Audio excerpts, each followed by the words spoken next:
Yeah, good evening, everybody. We're just waiting for a red, green light signal to go online. Welcome, everybody. Welcome, members, this evening to the second overview and scrutiny meeting of this municipal year. Yeah, good evening, everybody. We're just waiting for a red, green light signal to go online. Welcome, everybody. Welcome, members, this evening to the second overview and scrutiny meeting of this municipal year. Yeah, good evening, everybody. We're just waiting for a red, green light signal to go online. Welcome, everybody. Welcome, members, this evening to the second overview and scrutiny meeting of this municipal year. Yeah, good evening, everybody. We're just waiting for a red, green light signal to go online. Welcome, everybody. Welcome, members, this evening to the second overview and scrutiny meeting of this municipal year. Yeah, good evening, everybody. We're just waiting for a red, green light signal to go online. Welcome, everybody. Welcome, members, this evening to the second overview and scrutiny meeting of this municipal year. Yeah, good evening, everybody. We're just waiting for a red, green light signal to go online.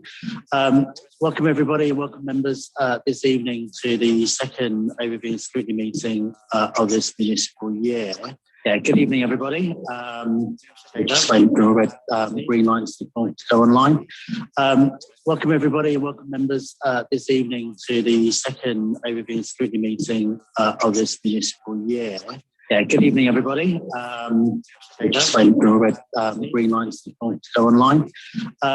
Welcome, everybody. Welcome, members, this evening to the second overview and scrutiny meeting of this municipal year. Yeah, good evening, everybody. We're just waiting for a red, green light signal to go online. Welcome, everybody. Welcome, members, this evening to the second overview and scrutiny meeting of this municipal year. Yeah, good evening, everybody. We're just waiting for a red, green light signal to go online. Welcome, everybody. Welcome, members, this evening to the second overview and scrutiny meeting of this municipal year. Yeah, good evening, everybody. We're just waiting for a red, green light signal to go online. Welcome, everybody. Welcome, members, this evening to the second overview and scrutiny meeting of this municipal year. Yeah, good evening, everybody.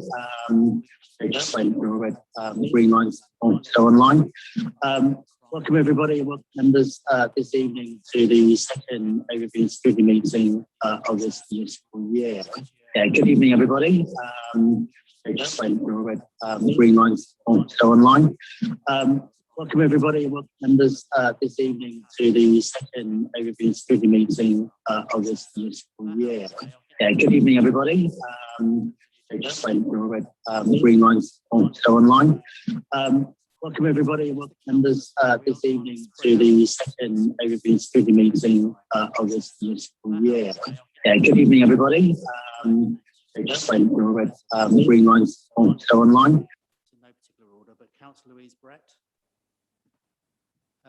Councillor Paul Driscoll, Councillor Seema Kumar, Councillor Miriam Rice, Councillor Chris Summers, Councillor Simon Woodruff, Councillor Anthony Young, Councillor John Ball, present, Councillor Faye Block, Councillor Jazz Kiran Chauhan, Councillor Anthony Kelly, who's, Councillor Kelly's substitute for Councillor Roon, has given her apologies. And in addition, the following councillors have joined the meeting virtually: Councillor Praveen Anand, Councillors Sitara Anjum and Councillor Dan Crawford. Yeah, thank you. And I think we've also been joined tonight in relation to the call-in item of Councillors David Milliken, Gary Malcolm, and Councillor Cabinet Member Deirdre Costigan as well. Evening all. So we'll get on. Declarations of interest, first of all. Do we have any? That's particularly pecuniary interests. No. Okay. Any urgent matters? Not aware of any. Any matters to be considered in private? Everything's been considered in public tonight. And item 5 this is quite an interesting one. This is to approve the minutes of the meeting held on 25th of March 2021.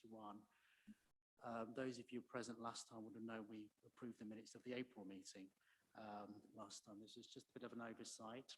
Now, I don't know who was here for the March meeting, but are they an accurate record? Take that as given. And the minutes of the meeting held on 8th of July, do we approve those as an accurate record?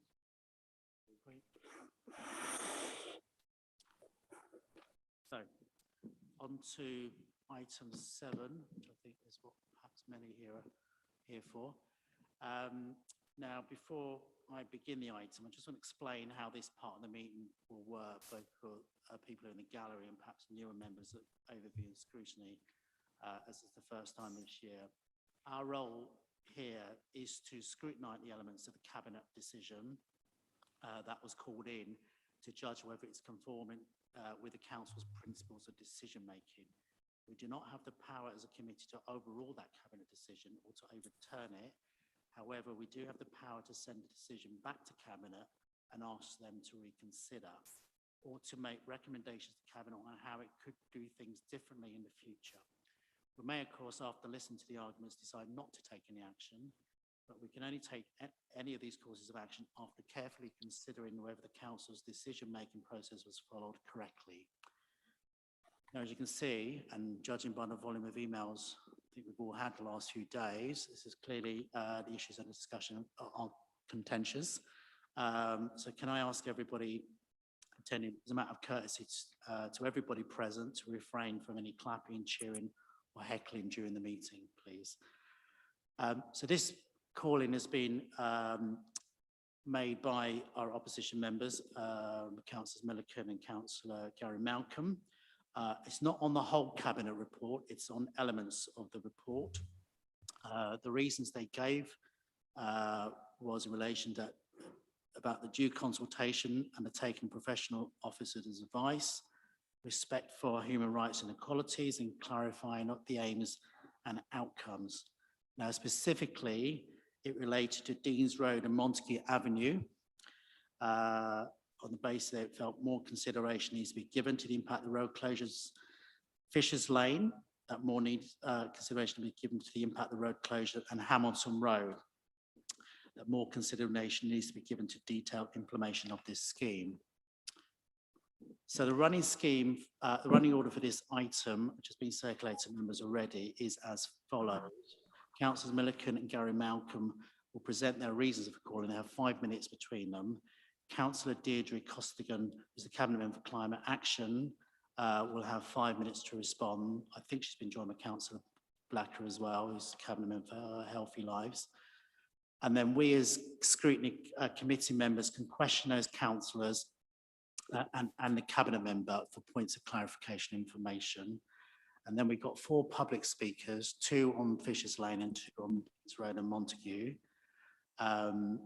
And then we'll have some final questions for the portfolio holder, the Cabinet Member, and those who are calling the items. And then they'll have an opportunity to sum up, at which point the Cabinet Members will leave the room, and then we, the committee, will then debate the information that's been presented to us, and then we'll come to a vote at the end. So, after all that, over to you, councillors. Which one is going first? Thank you, Chair.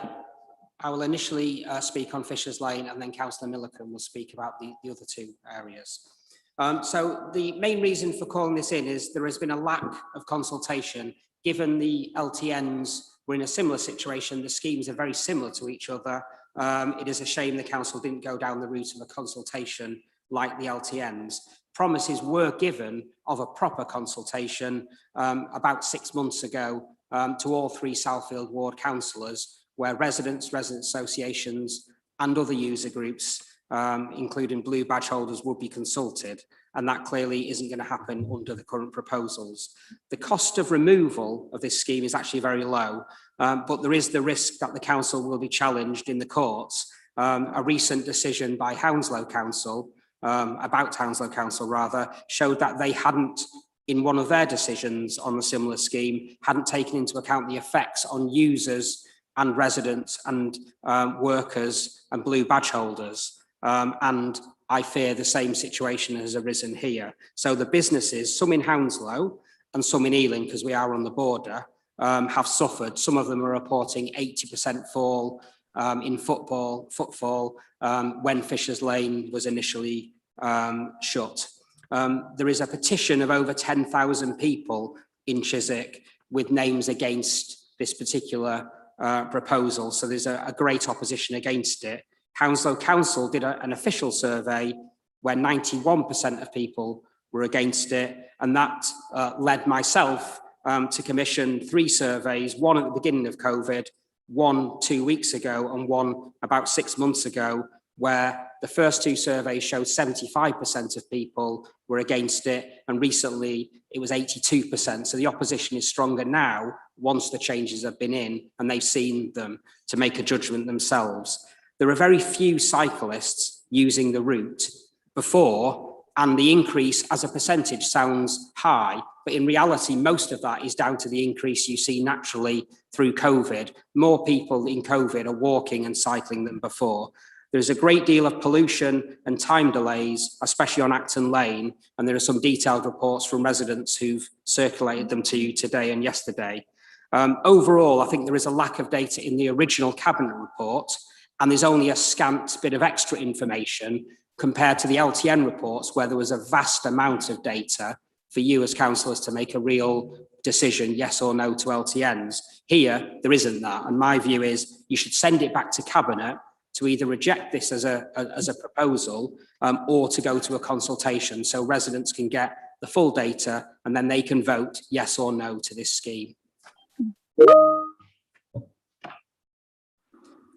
Thank you, Councillor Malcolm. And just for the record, I support the points that he has just made.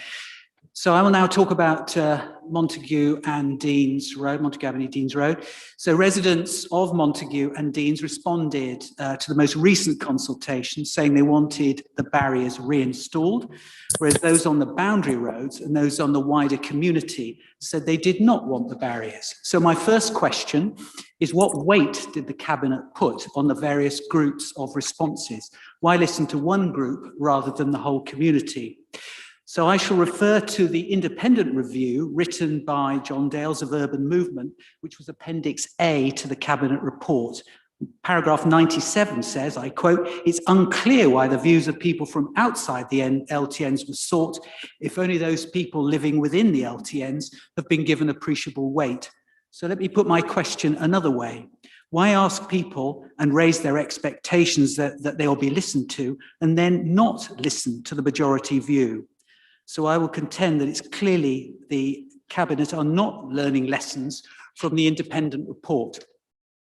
So let me ask about joined up approach to transport. Clearly there's no joined up approach on how this scheme will impact the community. There's no recognition of the needs of the wider community. Paragraph 88 of the independent report talks about a joined up approach of which transport is just one dimension. So another question is, how does the scheme demonstrate a joined-up approach as you seem to be disregarding the wider community who are impacted? For example, the families and children of St Mark's Primary School and the households and drivers affected by the bottleneck at the Viaduct Junction. Okay, one more minute. Okay, a couple more points. Let me ask about baseline data. The Cabinet report and briefing note are very clear. There's no traffic or air quality data specifically pertaining to this area.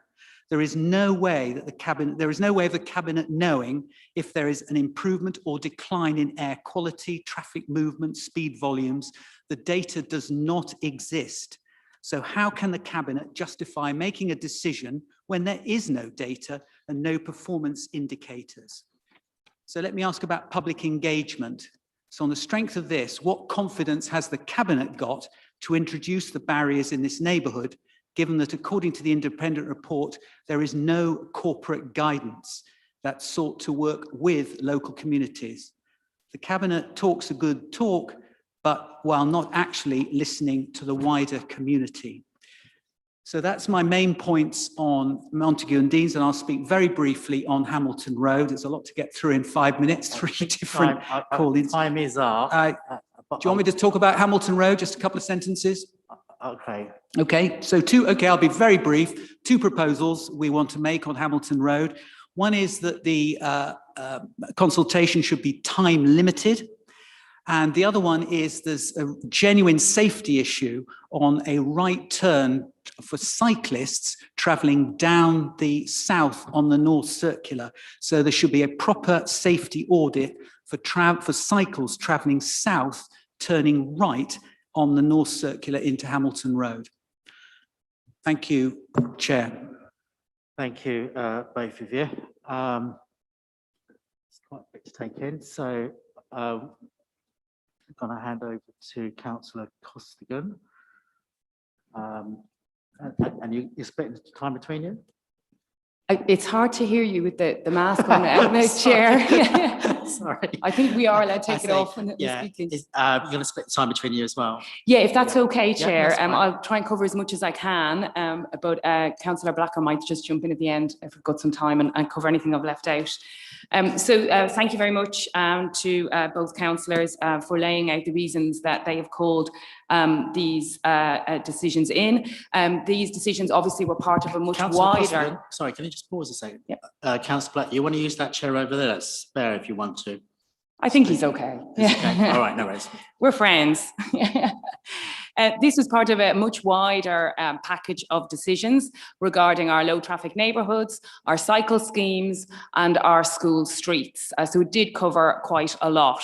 So we're just picking off, I think, 3 different decisions here. I probably should just start with Hamilton Road because it's the easiest. And so just because I was very confused why you had called this Hamilton Road decision in. And in fact, I was worried the chair wasn't going to allow you to explain your reasons because I was so curious. And I can answer on both. You want the consultation to be time limited. It will be. It's a 21-day statutory consultation. So it will be time limited. And your second issue is around safety for cycles turning.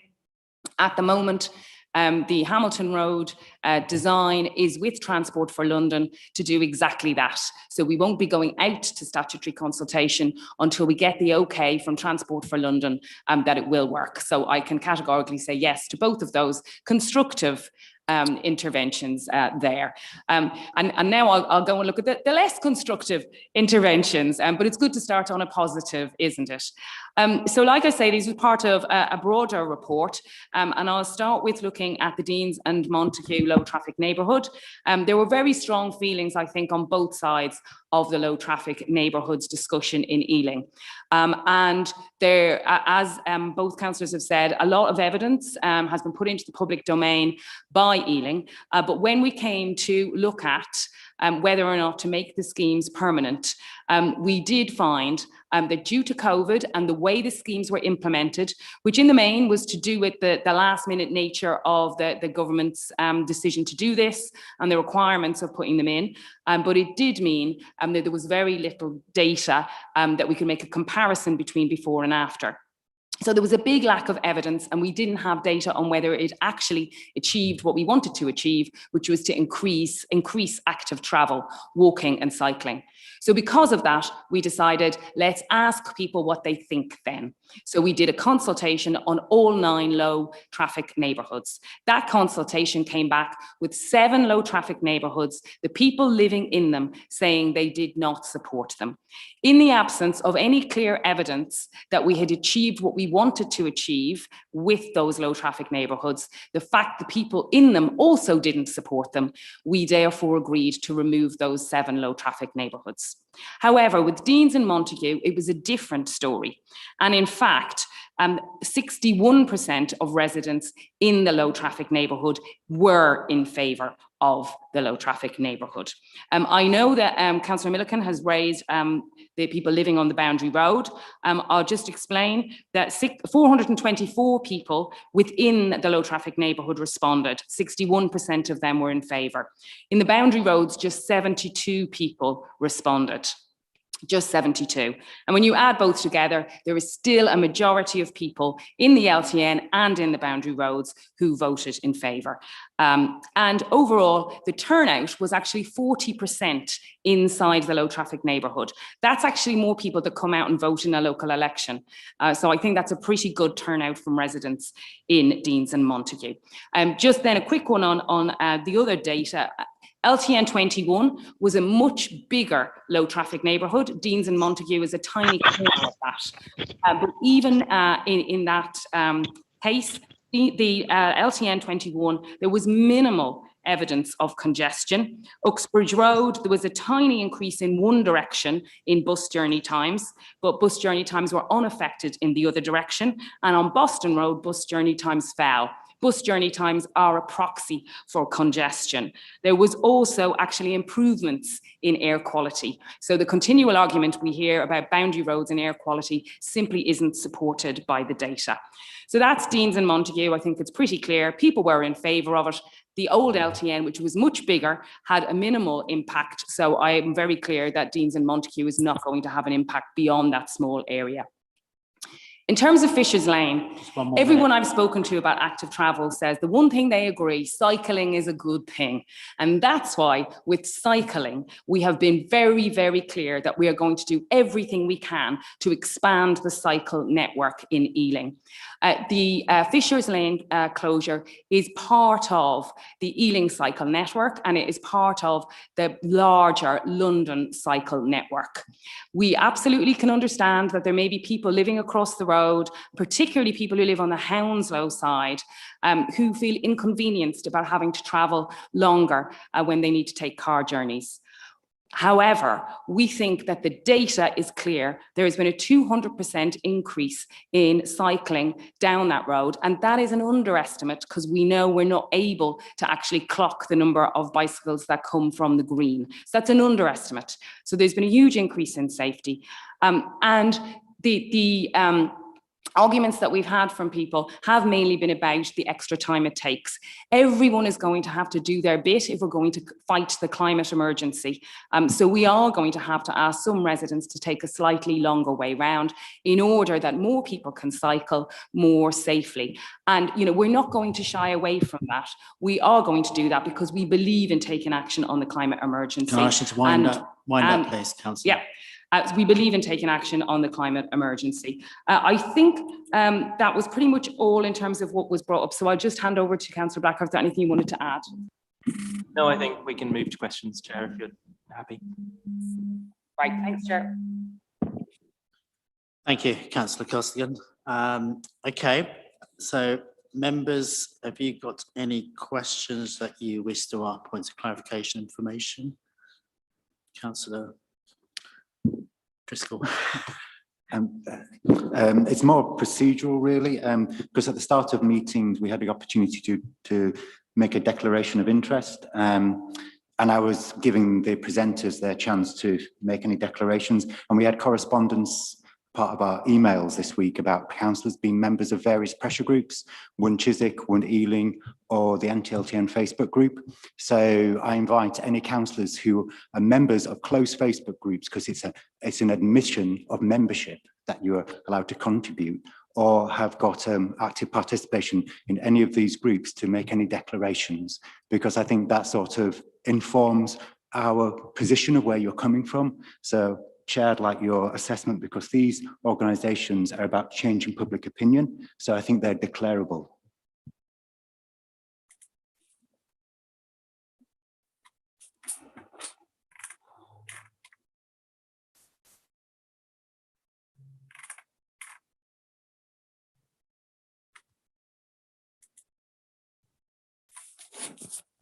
So the only thing in this circumstance you'd be legally required to declare would be if there's a pecuniary interest in any of these items tonight. However, if you wanted to declare these membership of any of these groups in the interest of transparency, you're more than welcome to do so. But as I say, it's not a legal requirement. I'd welcome the transparency of people making their own decisions about where they're coming from. So I'd welcome that transparency. Would it be helpful, Chairman, if I just declared that I am not a member of either of the groups, their inner groups, their organising committees, or anything like that? So Okay, hang on, I'm not about to go around the room and ask what people are not members of, okay? Because we'll be here all night otherwise. Yeah, I'll leave that to members for now. I think the advice has been given. I don't think we can pursue that one right now. I've got Councillor Ball. Yeah, thank you. So just a question. So there were consultations of residents on all the LTNs. Hounslow did a consultation of residents about Fisher's Lane. So why was there no Ealing Council consultation of residents in the nearby area about Fisher's Lane?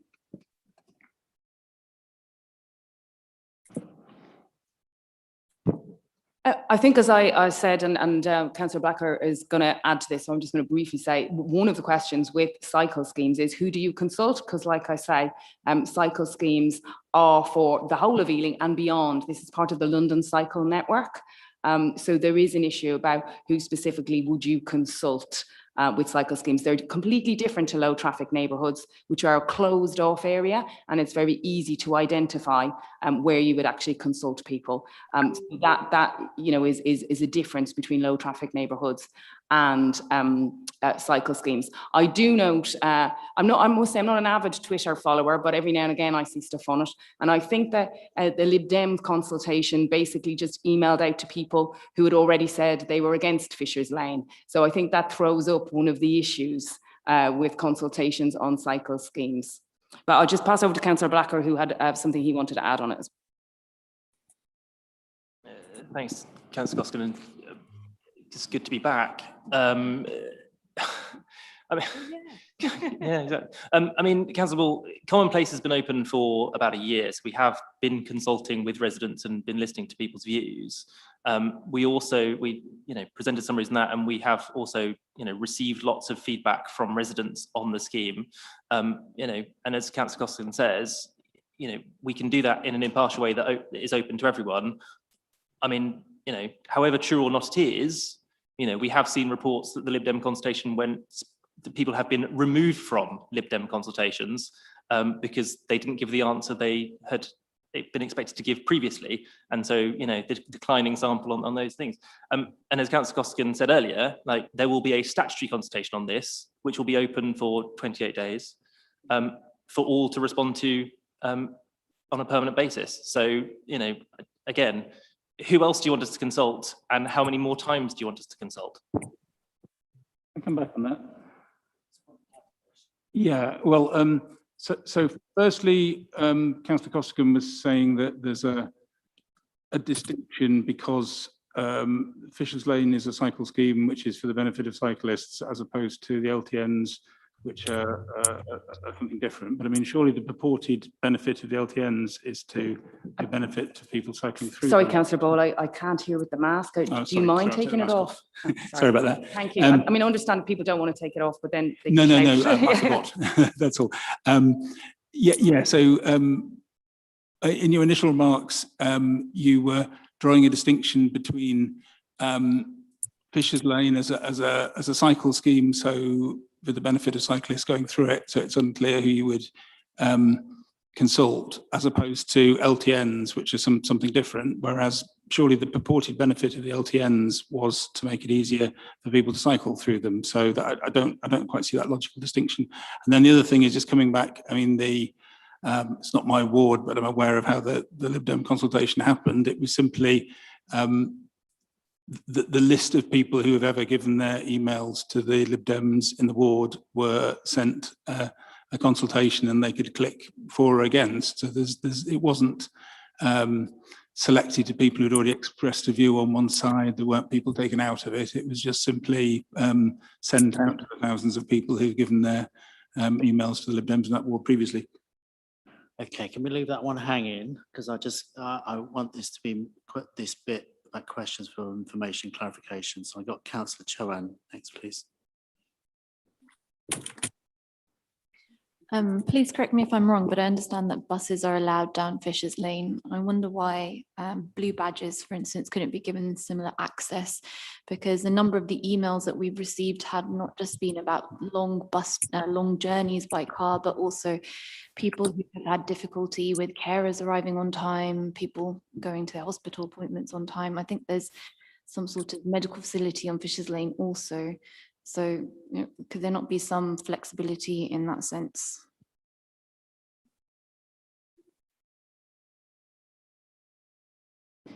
Yeah, I think one of the issues with blue badge holders is with the LTNs, we were able to say people who lived within the discrete area of a low traffic neighbourhood who had a blue badge could apply for an exemption. But like I say, a cycle scheme is completely different to a low traffic neighbourhood, and there's no specific area involved. So, where do you draw the line? Lots of people would say they were going through there and might have a blue badge. So we wouldn't, it's not like a low traffic neighbourhood where you could say these 4 roads are the roads that are included within the boundary, and everyone in there can have a blue badge exemption. You're not able to do that with the Fisher's Lane closure. I mean, literally nobody lives on that bit of Fisher Lane. It's just under a bridge. So, it wouldn't work in the same way.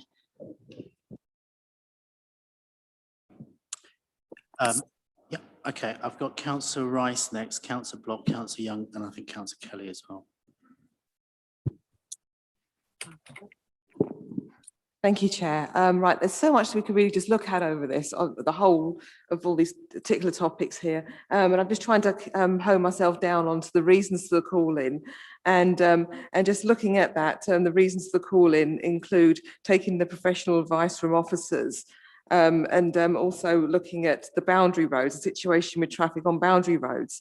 So looking through the professional advice from officers, that means I'm looking through the reports, and it does look to me like overall, there doesn't seem to actually be any kind of concerning effect on the boundary roads.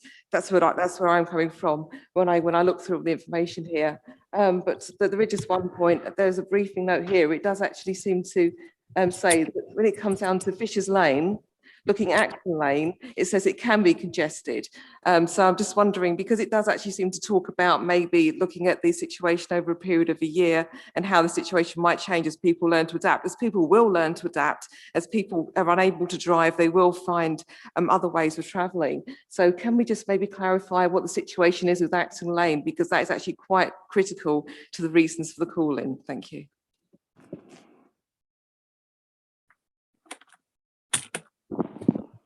Sorry, Chair, I wasn't sure if we were taking a few at a time. So yes, as Councillor Rice says, actually the Fisher's Lane data shows, and I think it's in the briefing paper that went out, that we use again bus journey times as a proxy for congestion. And on South Parade, there hasn't been any increase in bus times. So there hasn't been any additional congestion on South Parade. And Acton Lane, there has been some additional traffic. But this is only as much as we would, expect, really. It hasn't been a huge amount. But what we will do is we're going to keep that under review and make sure that it doesn't become an issue. But very much as Councillor Rice says, with these kind of schemes, we expect that people will change their behaviour over time, and will reduce. But even at this point, it is not a significant increase. It is just a little bit here and there. Thank you. I will take the next line freeze actually. So. Oh, and yes, sorry, I should have added, and a lot of some of the stuff that people have seen about Fisher's Lane, particularly in social media, where people kind of we're pointing to congestion. A lot of that was when Turnham Green Terrace was closed by Hounslow, and now that Turnham Green Terrace has been reopened, a lot of those issues have disappeared. So just to make that point. Okay, Councillor Block.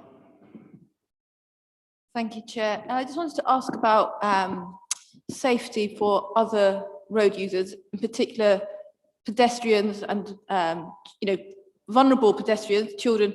A bit of a declaration of interest. It's not really, but my nephew and niece go to Belmont Primary School, and I saw the head teacher writing very strongly in favour of Fisher's Lane closure for the children who walk there to school.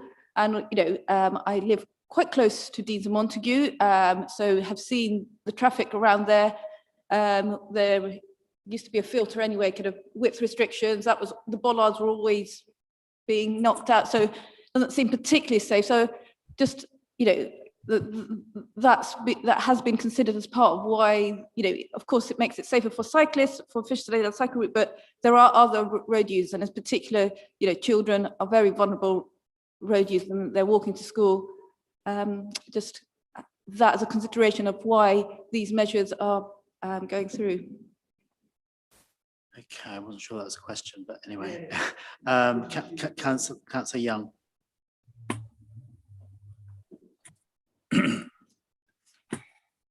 Thank you. I just want to turn to the Fisher's Lane consultation that we did do, which was on Commonplace. Now, Commonplace is not area-based and it's open to cyclists, to residents and drivers alike. Can I ask what the results of the consultation on Commonplace on Fisher's Lane were?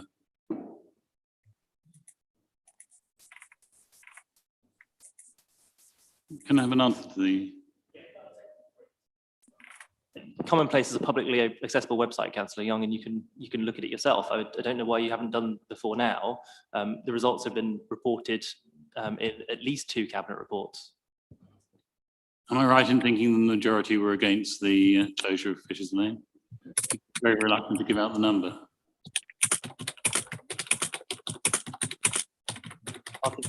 About things that are public knowledge now wastes the committee's time. Well, then spit out the number. I mean, I was answering Councillor Young, but as Councillor Costigan has previously said, you know, this isn't a weigh it up against in the same way that we did with the LTNs. And I think, you know, suggesting that it's open to everyone, it kind of contradicts the point earlier that anyone can respond. So you can't have it both ways. You can't have it both ways on the consultation. You can't say it's not fair to do an area-based consultation, although Hounslow thought it was fair enough to do one. And then when you've got a non-area-based consultation such as Commonplace, ignore the results. I didn't quite hear the end of that, but just to add to what Councillor Blacker has said there. I know some consultations that the council has done on similar schemes. We have people responding who are from Scotland or from Canada. You can respond from anywhere to some of these consultations. With the low traffic neighbourhoods, like I said, it was a discrete area, so we were able to actually weight in favour of the residents who actually lived in those roads. When it comes to a cycle scheme, it's much more difficult to do that because the benefit is much wider than, like I say, Fisher's Lane, nobody actually lives on it. So the benefit is much wider and it's very hard to define in terms of roads as to who would benefit. So instead, the way to measure a cycle scheme is to measure, are people actually using it? And as I say, we've had 200% increase in cyclists using the cycle scheme. Now, unfortunately, we weren't able to give that same kind of data for the low traffic neighbourhoods. We didn't have data saying there was a big increase in cycling or walking in the low traffic neighbourhoods, which I'm really sad about. You know, that was really unfortunate, but that's the way it is. And that's why we then asked the people living in those discrete roads, because we were able to do that. We were able to look at what did the actual people living in that area who would benefit from those safer streets with less air pollution, what did they think? And sadly, they said they didn't want them. And so we listened to that and we took on board what they said. But like I say, Fisher's Lane is a different situation. There is not a discrete area where you're able to do that. But actually, it's also different because we've got some really great data that says it works. And that's why we've taken the decision we've taken. Thank you, Councillor. Okay, can we speed these things up a bit? Councillor Kelly next, and then I've got Councillor Anjum online as well. Yeah, sort of picking up on Councillor Chohan's point, I might be helpful, but I may need some clarification maybe from the highways officers. But my blue badges don't belong to vehicles, they belong to passengers. So I've got a blue badge and I use it in the course of my work in community transport, but I use it from bus to bus. So unless I'm mistaken, you just can't practically enforce it. But obviously, if I'm wrong, that's my question. Andrew's online. So I think I already answered that and said, yes, we couldn't do it for Fisher's Lane. But I believe Gina Cole should be online if you want to hear it from the horse's mouth. Yes, you're correct, Councillor Costigan, your information was correct. The blue badges are not designated to any particular vehicle. They are for the individuals. Who is that? Councillor Anand, was it? That was the officer. Councillor Kelly. Thank you, Gina. That's Gina Cole. Sorry, not Councillor Anjum. Councillor Anjum, are you there?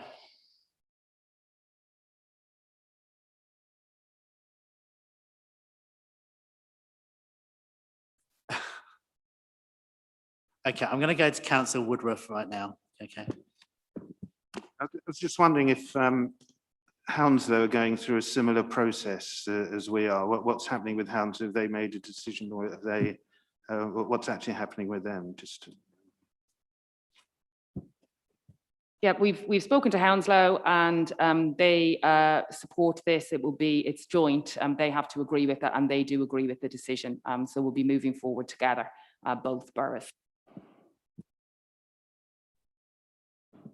Okay, thank you. Is there any more questions online?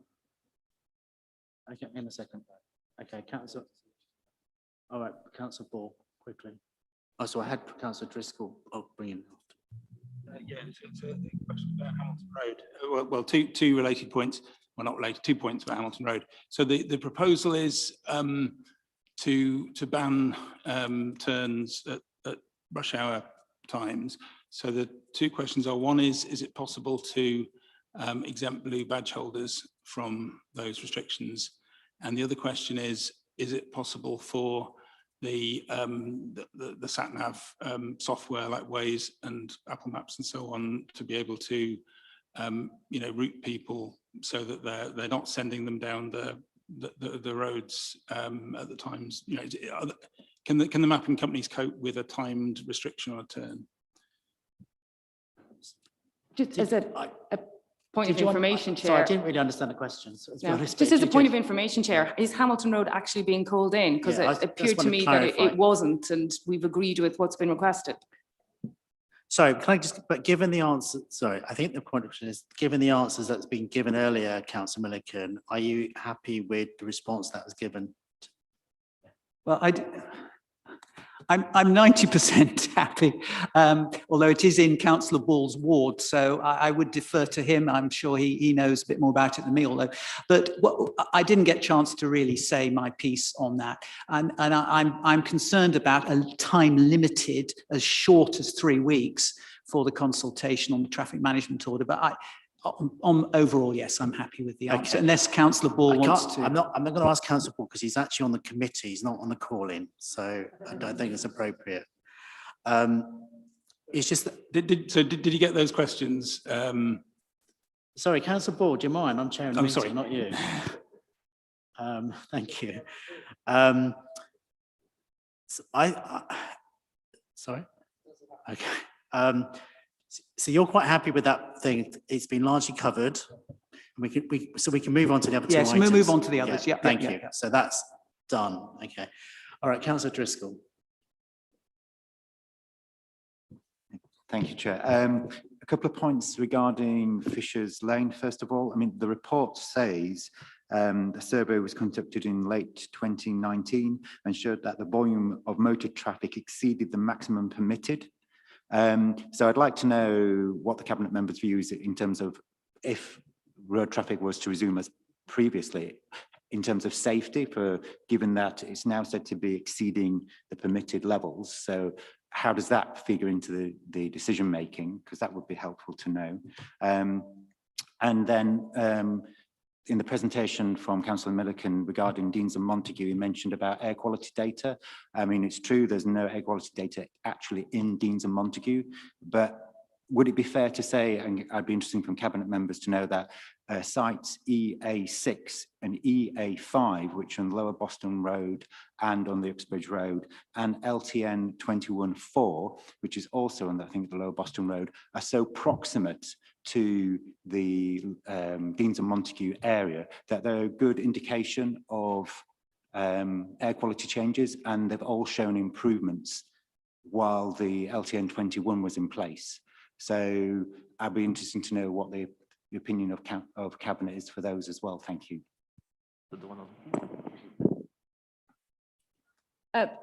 Yes, certainly, Councillor Driscoll, the data did show that Fisher's Lane was very unsafe for cyclists and very congested.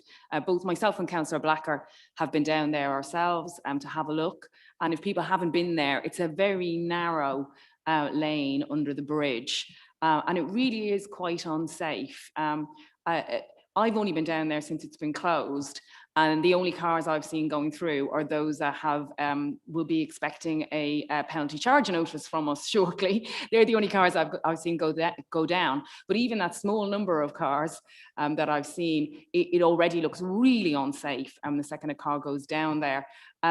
So I certainly think it's going to have a huge improvement. It's been having a huge improvement on the safety of cyclists. And I think cyclists have, if you can say that of cyclists, voted with their feet, and perhaps voted with their pedals is a better way to say it. And that's why we've got a 200% increase in cyclists going down that lane. Your question then around Deans and Montague about the air quality data. Absolutely, and it fits as well, I think, as I said in my earlier remarks, about with the boundary road traffic data. Because in the same way, the boundary road traffic data shows that there hasn't been any increase in traffic.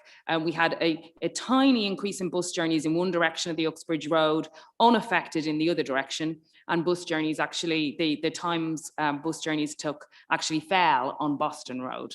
And I think that all fits with the air quality data that you've pointed to, which shows that there hasn't been any increase in air pollution on those roads either. That's really positive news. LTN 21 was a much bigger LTN. I think with Deans and Montague, there'll be even less of an impact compared to that. So I think it is a good basis on which to make the decision. Okay, I've got two final questions. Then we remind members we have got public speakers as well. I'm not going to take any more at this stage. Okay. So it's Councillor Young, and then I've got Councillor Kamal. Well, Councillor Young first, and then you. Very quick question. You keep on claiming that the number of cyclists has increased going down Fisher's Lane. Is that not outweighed by the number of vehicles which would otherwise be going down Fisher's Lane that have been displaced? Is it not outweighed by the number of vehicles which have been displaced and can't go down Fisher's Lane? Councillor Costner has said this a number of times tonight. When you look at bus journey times, there's been no detrimental impact on bus journey times, which suggests that there isn't a massive increase in congestion. So you've seen an increase in cycling and no major impact on congestion in buses. So the answer is no, it's not outweighed by something that's not happening. Thank you, Chair. I've heard everything that you've said. There's obviously a problem with so many hundreds of people writing in and what, 10,000 on a petition. So there is an issue. Based on the number of respondents to the issue, would you consider that the closure be removed until a full review has taken place? Thank you, Councillor Kumar, for the question. I think as I've outlined, we have Fisher's Lane closure was experimental. It was introduced under the COVID regulations, under guidance from central government, indeed, from I think Councillor Kumar's own party, who are in government at the moment. So their guidance was that we look during COVID to implement schemes like this. So we did it, and I would have thought we might have had some support from Conservative councillors, considering, as I say, it was their own government who pushed this originally. But the Fisher's Lane closure has now been in place over the last year. So we have spent a year with it in place.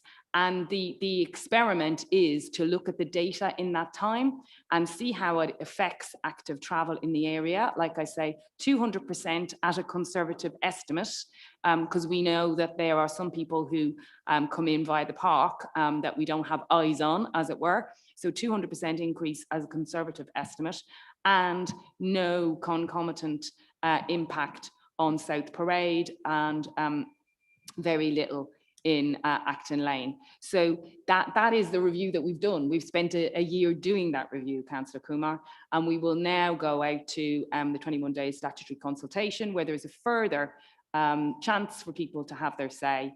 And on the back of that, then we will make the final decision.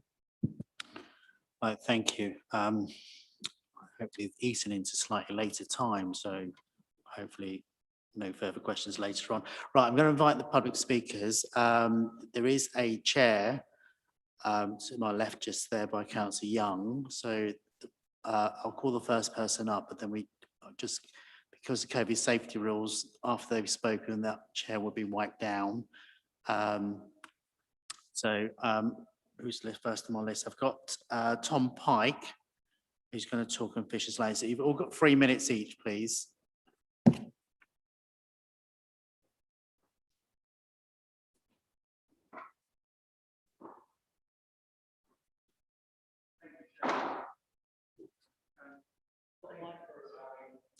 Oh, if you can press, is it the second one in from the right? That's it. Got it. Thank you. Thank you, Chair, and thanks for the opportunity you're giving to residents to talk about this. I'm a resident of Southfield Ward. I'm also a professor in engineering at Imperial College. And I'd like to talk a little bit about the infrastructure perspective on this, because this is on Fisher's Lane, because it is an important part of strategically what a lot of us, and I think we're a little disappointed that our councillor is not taking into account all of the views of his constituents. A lot of my neighbours are extremely supportive of keeping Fisher's Lane calm. And we want to prioritise active transport because we see it's part of a pattern. In fact, it's a pattern that goes back a long way. Fisher's Lane is right at the point where the Roman road from London to Silchester, built in AD 48, is crossed by the district line, built in 1868. Both were massive infrastructure projects, both made regrettably without public consultation of the residents at the time. But they were designed for the job. Fisher's Lane was never designed for cars to go through. And it's very clear when you look at the traffic that used to go through it, and that it really crowded out the ability for bicycles and pedestrians with a very restricted side aspect to this for them to get through. What has happened is that the tailbacks have gone that used to go back onto Fisher's Lane. The buses are going through. The 272, which actually is on the Fisher's Lane route, is going more quickly than before. So it's not just that we have active transport prioritised, it's public transport as well. And it is, as Councillor Costigan said, it is part of a strategic link that stretches all the way from Wormwood Scrubs at the north end to Chiswick High Road at the south end. And there is some really important data which supports what I think we would all want to see, the modal shift from cars to bikes. It used to be you'd have 25% of the number of cars would be bikes along Chiswick High Road. That is now nearly 50%. It's a huge increase. And Fisher's Lane is a key feeder for C9, the new cycle lane along the High Road, which is now going to get extended in with the work that is already underway by the London Borough of Hammersmith. So this is actually boroughs all working together. So just to sum up, you know, the challenges of pollution and climate change are going to cause very difficult decisions that have to be made. We do not see that Fisher's Lane, when you see what the effects are, is that difficult a decision, and we strongly urge councillors to endorse the decision that was made to prioritise active transport on Fisher's Lane. Thank you very much.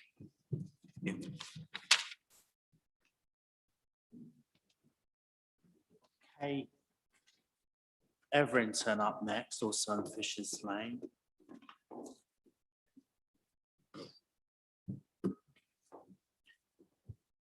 Members will note, I think Kate has distributed a note.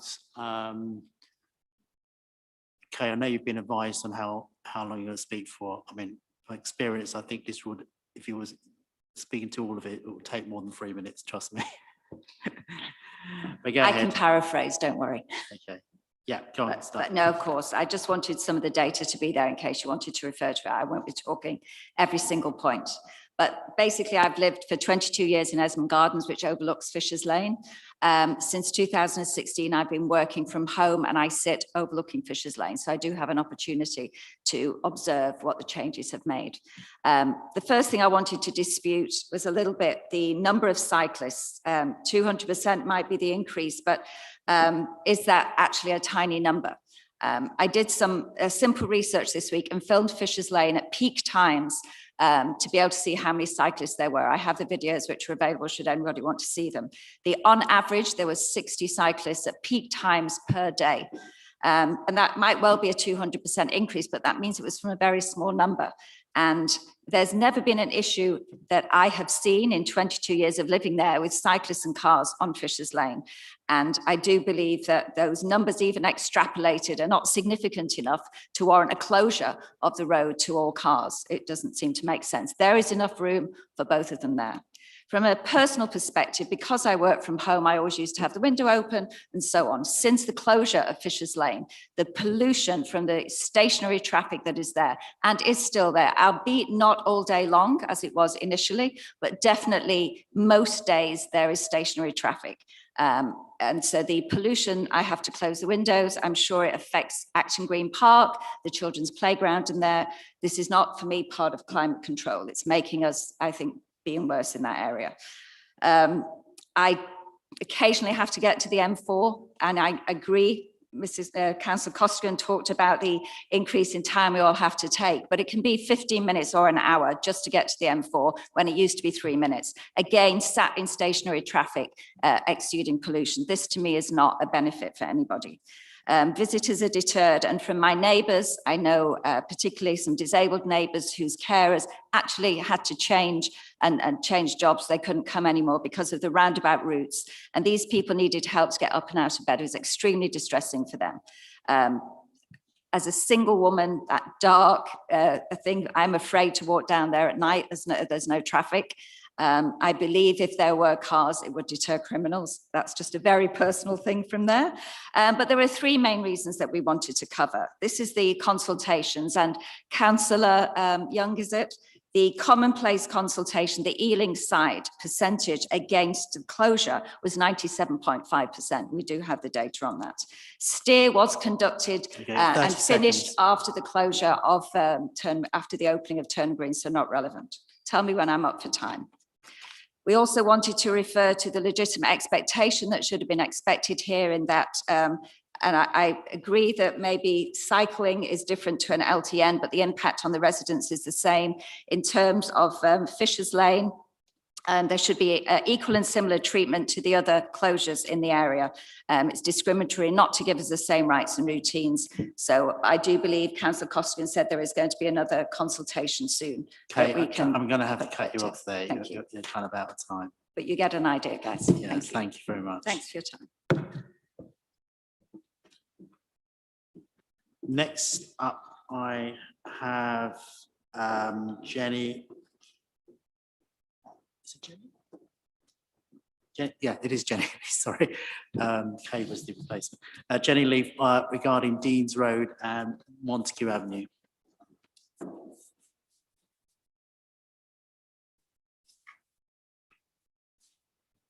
I should add, before Jenny does speak, I know ward councillors therefore did want to speak, but because I want to give time to the public, so I know they're supportive of the proposals that have been presented. Go ahead. Yeah, thank you for letting me speak. I'm speaking as a resident of Montague Road, and I wanted to explain what a positive difference having this LTN brought to my family and neighbours' lives. I've long been worried about the impact of pollution down our road.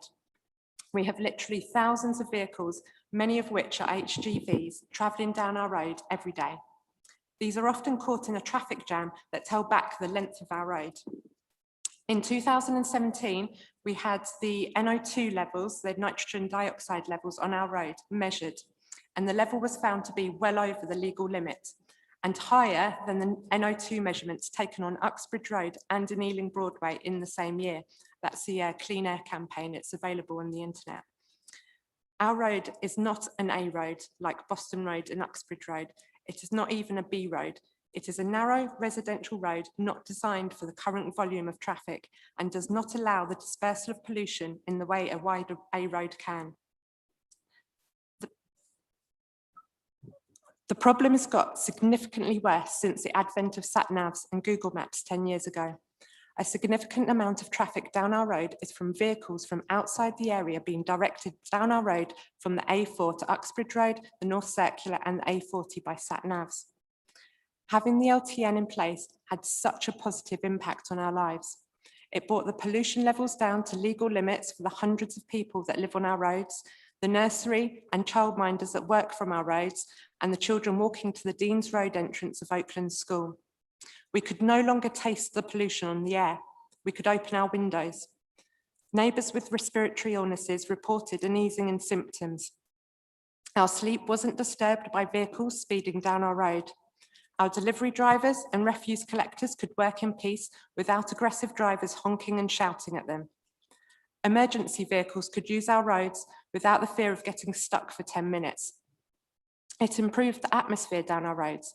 Our residential roads actually felt like residential roads rather than a rut run.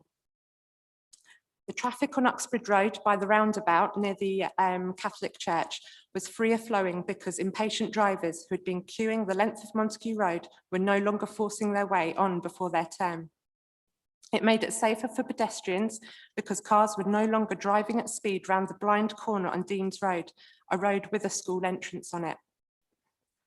There was a consultation which found a clear majority of residents, including boundary residents, in favour of keeping this LTN. To go against this decision, I think, would be undemocratic.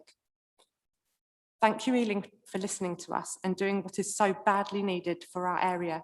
This LTN is very much wanted for our community. Thank you. Thank you. That was within 3 minutes. Well done. Okay, and the final speaker I have is Brigida Kirk, also on Dean's Road and Montague Avenue.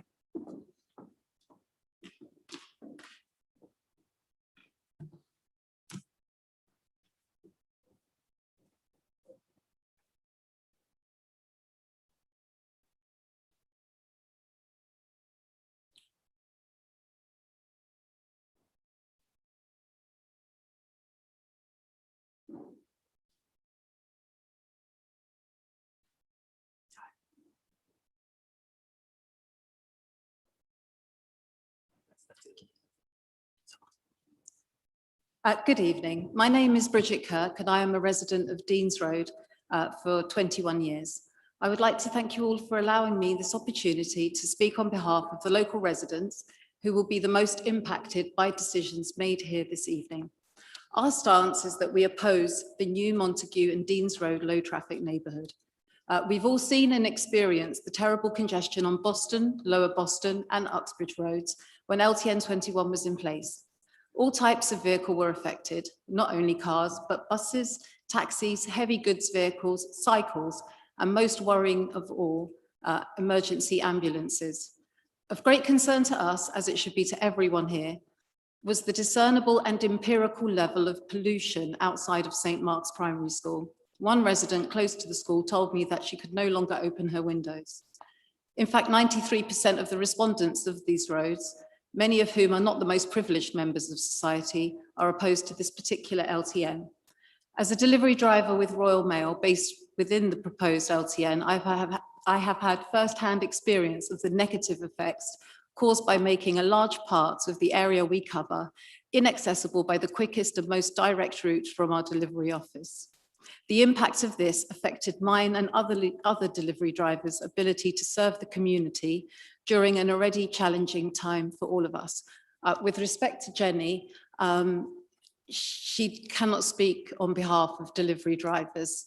What she's referring to, I believe, is that they were able to stop in the middle of the road more without being abused. However, the actual LTN is causing much bigger issues in trying to actually reach people. The council claims that shutting off these roads was not the cause of the congestion, but have produced no evidence to support this claim. Those of us who live and work in the area know that this is complete nonsense. We also suspect that the current proposals are a first step into reintroducing LTN 21 by stealth. In my spare time, I've been out personally talking to the people of Boston Road, to the convenience shop owner who goes to the cash and carry during the day, whose business has been affected, to a tradesman who'd had problems getting to his jobs on time, to Access Storage who'd lost customers, who ironically had problems accessing their storage. To a gentleman who had just started commuting to central London by bicycle, he opposed LTNs on environmental grounds. Speaking to many others, everyone said the LTNs were ill-conceived and only made the main road much busier and more polluted. None of them were aware there was even a consultation going on. None had received a visit from a councillor or even a leaflet. No changes to our roads should be made without thorough and proper research. That means sharing data about traffic movements and analysing the causes of congestions, and it means engaging with residents and businesses. We need to see plausible explanations of the benefits and how they will be measured, but most of all, we need honesty. We agree that the underlying causes of traffic in our area needs addressing, but any improvements can only be considered an improvement if they are of benefit to the whole of the community. It is simply not acceptable to improve the situation for some residents whilst ignoring the concerns of others and making their situation worse. Thank you. Thank you. Thanks very much. Okay, thank you, Regina, and the other speakers as well. And normally we would allow people, members to ask questions of the speakers, but given the scenario we've got in situation, we can't have all four speakers up and down each time.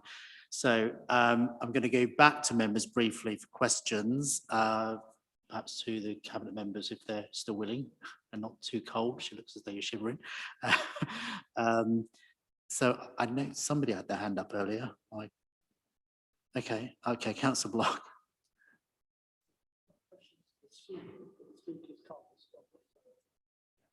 Not taking questions to speakers because it's difficult to respond. Yes, that's what I'm saying. This is just for cabinet member and actually slightly, but also the people and also to Councillors Malcolm and Milliken as well. Yeah. Thank you, Chair. Yeah, my question really is for the call-in for, say, Deans and Montague, where we know that there's traffic problems there, right? We've had those width restrictions. It's we've seen those bollards continually being driven into and having to be continuously replaced for years and years. And we've just heard from, Brigida, that there is concern for traffic throughout the area. If not this, then what? Because, you know, what we've seen without bringing in measures from the government, from local authorities, is that year on year, decade on decade, traffic has increased, and it's increased to unsustainable levels now. Whether the LTNs are in or not, we're seeing high levels of traffic everywhere. Low traffic neighbourhoods have shown from study that they do work. It takes time to bed in. But if you're saying don't do this, what are you proposing for this high level traffic in this area? Okay, look, actually, before you answer that, we can have that discussion once the executive members left. I think this is really about having accurate response. There's a bit of a political debate, that one. We can have that once the cabinet members left, I think. So you've saved your bacon there, Councillor Milliken, slightly. I just Councillor Chairman and then Councillor Driscoll. And then I'm going to go to sum it up, actually, at that point. I'm interested to know how cabinet members have taken the two consultations that were mentioned for Fisher's Lane into account. Do we know how those consultations were undertaken by Hounslow? Does that how does that sort of bear into the argument of us finding it difficult to consult a wide range of people on a cycle scheme? So I'm just interested in how those two consultations were taken into consideration in this decision. So, as I think I said earlier, Hounslow Council support the decision, and they back us in this because we've got to take it as a joint decision.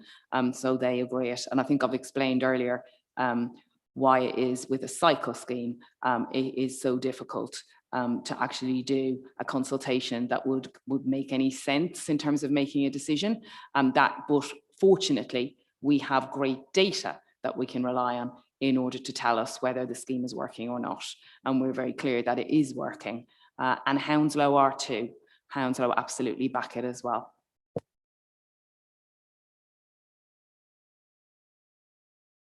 I'm just following on from a point raised by Brigida, was that is this LTN creep? So can we answer that, because that's presented quite a few times in the public domain? So if cabinet members can answer, is this LTN creep? Thanks, Councillor Driscoll. I'm glad that you've asked that question because it gives me the opportunity to talk about the independent report that we published as part of the Cabinet decision, and the Councillor Milliken mentioned earlier, and I had one to come back on actually. I was very grateful that he mentioned it. So that independent report included some recommendations as to how we should do active travel better in the future. Because, you know, we've been really honest with people because we're an open, transparent and inclusive council. We put all of the data up online, we've put all of our plans in the public domain, and we've said we want to learn from what didn't quite go to plan in the implementation of low traffic neighbourhoods.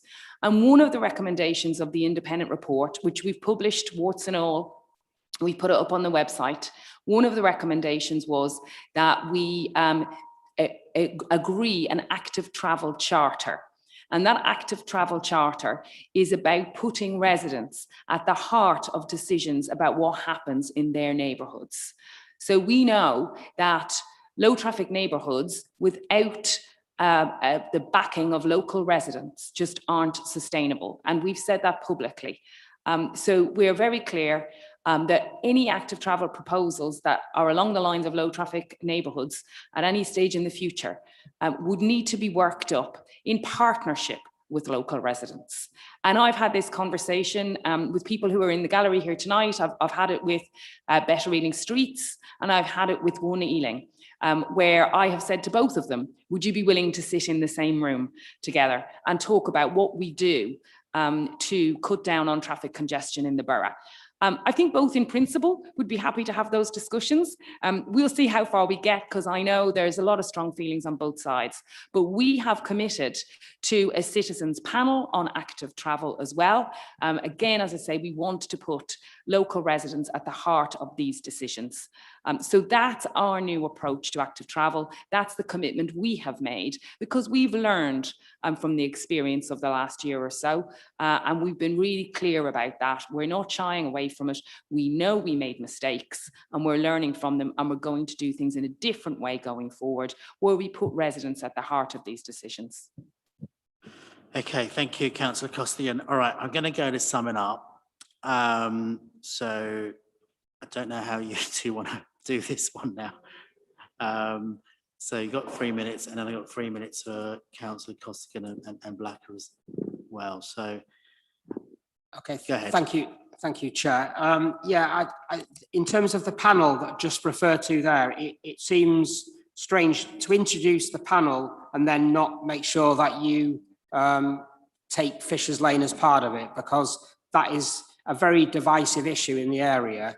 People on both sides of the Hounslow and Ealing fence are against it, and it seems crazy to introduce it now. I think you should take that to the panel and then cancel it until then. The effect of business has not been taken into account. There is a body in Hounslow and also in Ealing where businesses are suffering when the Fisher's Lane changes were made. That isn't covered in the Cabinet report. It isn't covered at all in the briefing note, and that's regrettable because that is a negative of the scheme and it needs to be taken into account.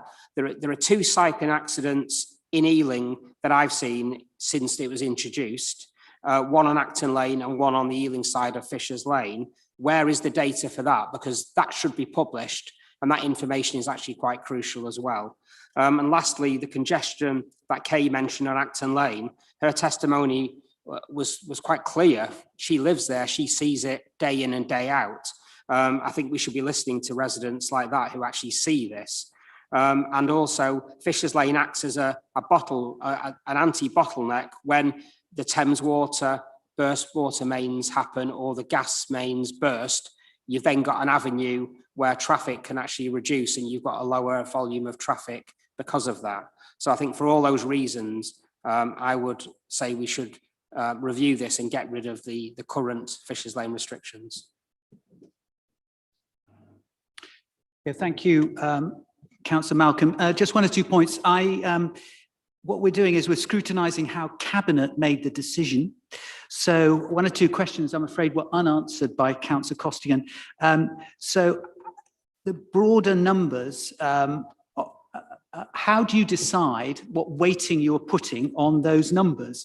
The figures were over 2,600 people actually responded. A lot residents on the Boundary Road, and some, of course, in Old Hanwell, which is very close by. So what weighting did you put on each of the elements? Why did you ask people and then not listen to what they had to say? I take Jenny Lee's point that she had some information on air quality, but the Cabinet report, the briefing note today was very clear that there is no data for those people directly affected by the proposal on Deans Road, on Montague Avenue, Cambridge Road, and so on. There is no air quality data to make a judgment upon. So I don't know how Cabinet can make a decision without data. And finally, the other point I wanted to make was, in terms of joined up approach to transport, as mentioned in the independent report, she seems to be, or the Cabinet, I should say, disregarding the implications of the broader element of this. So we heard Bridget talked about St Mark's School, for example. What about the impact on that? What about the viaduct, the bottleneck at the viaduct at the top of the road there? So these are issues that the Cabinet should be considering before it makes its decision. And I earnestly urge this committee to refer it back to Cabinet for further discussion. Okay, thank you, Councillor Milliken.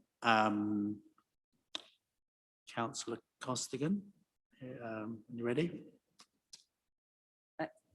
Thank you, Chair, and thanks to everybody who's spoken tonight, in particular, and all of those in the gallery who've come out. I think, really appreciate the interest there is in these decisions tonight.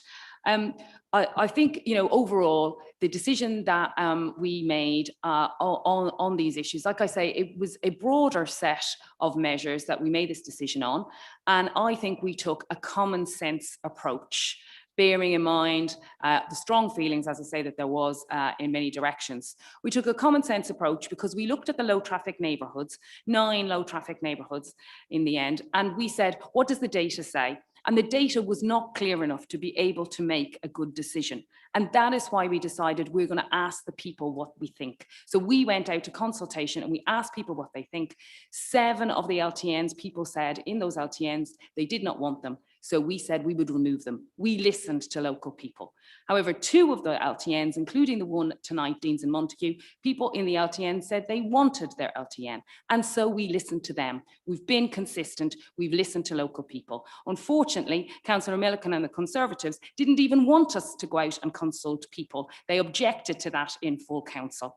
In terms of the cycling schemes, there was a different approach because we did have the data. There was very clear data and that Fisher's Lane was working. And that is why we took the decision to make that scheme permanent. And as I've said, everyone I've spoken to on all sides say to me, they are all in favour of cycling. We all agree cycling is a good thing. We need to expand our cycle network.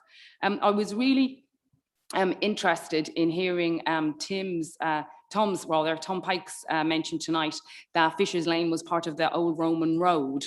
And I was imagining Boudica on her chariot, but then I thought she'd probably hit her head on the top of it because it's so low as well. But it did make me think that also I've heard from residents in Deans and Montague that they've been waiting since the 1970s for improvements to be made in Deans and Montague. And unfortunately, this call-in has only delayed things even further. Thank God, I hope we're finally going to get some success for people in Deans and Montague, but it's been really unnecessary. They've been waiting since the 1970s. I don't know why you delayed it further. I think just finally, I want to say, I think there's a real feeling in Southfield's ward that people are getting very tired of the hypocrisy of the local Lib Dems councillors. They are all talk when it comes to climate action and the climate emergency we face. We all know it is time to act. And yet any time we come up with any proposals that might make a difference, they are against them. And I have to say, I've talked to so many residents now in Southfields who've had enough. I think it will be very interesting to see the results of next year's local elections, because you have been unmasked finally. You've had to put your money where your mouth is, and it turns out there's nothing behind your talk. It's just empty, and you're actually the same as the Tories. You're just against everything we tried to do to make a difference for the planet and to combat the climate emergency. Thank you, Councillor Costigan. Okay, all right. All right, the next bit is new cabinet members leave the room. Now, I'm asking members around the committee how much really longer do you want to debate this, or you're happy then to go the vote once they've left the room.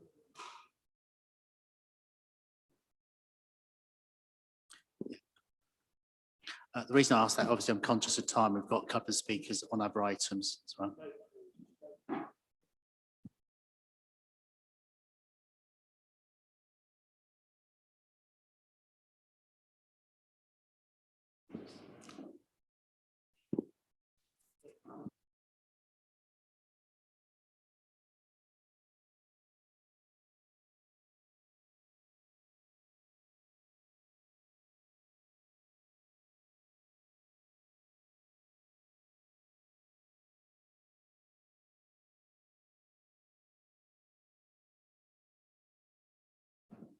Okay, are we happy to go to a vote?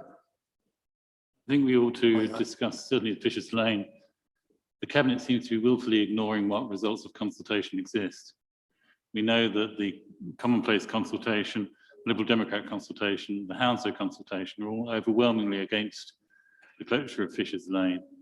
If the same parameters had been met for Fisher's Lane as for the LTNs, there's no way that Fisher's Lane closure would be proposed to continue. No, okay. Councillor Rice.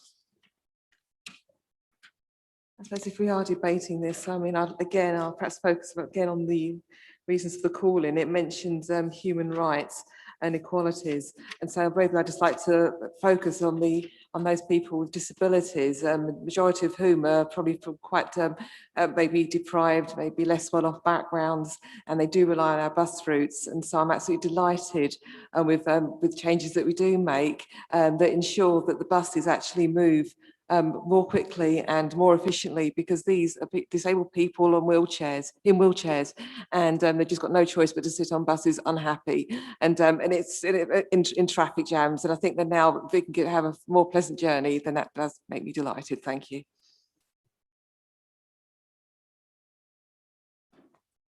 Yeah, so on Deans Montague, we've heard strong feelings on both sides, as Councillor Costigan said, and the majorities were in different directions road by road. So it's although there was a majority in favour, it wasn't a majority in every street. So it does seem that there's scope for Cabinet to facilitate further discussion on the issue before having a final decision. But you know, I think that one's quite finely balanced on whether to call back or not. Hamilton Road. There has been, I mean, yes, it's my ward. I know there has been significant and increasing rat running issue on that road. And there is there was support for a majority of residents to do something. And most of the most of the objections to an LTN were overcome by changing from an LTN to band turns at certain times. I mean, I do have some concerns about, wasn't able to ask the question, but I think it's the case that disabled residents, for instance, blue badge holders, would be affected by it. It wouldn't be able to stop them. But I think probably on balance, it makes sense to go ahead with that with Hamilton Road. The Fisher's Lane, I just don't understand the argument that we should listen to residents in LTNs, but we should completely ignore all the consultation of residents when it comes to Fisher's Lane. I mean, it's Councillor Costigan was saying, you know, it's not possible to draw a consultation area, but it's actually really clear that there's a chunk of streets on each side of the borough boundary that are primarily the residents that you know mainly use Fisher's Lane, and Hounslow has consulted on their side and found a very clear majority against. The commonplace consultation was, what was it, 90, I made a note of it, 97.5% against.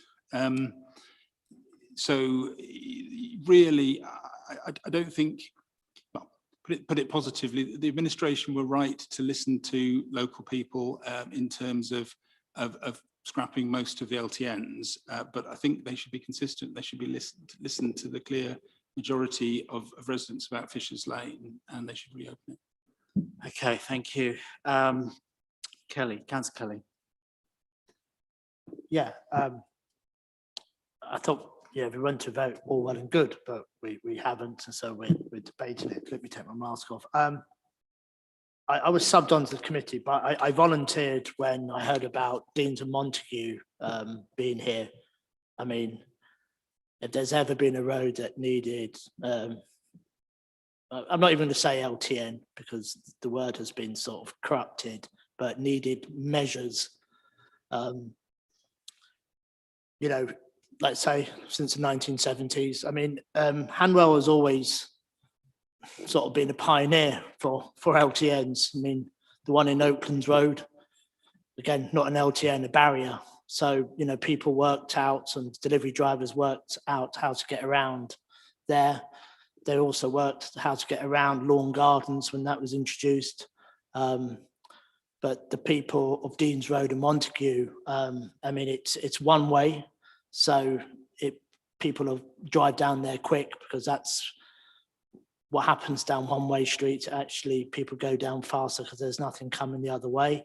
I would look forward to there being a cycle network introduced into Deans Road. It's got the schools nearby. Oaklands Road, it makes that entrance to the bottom of Deans Road easier.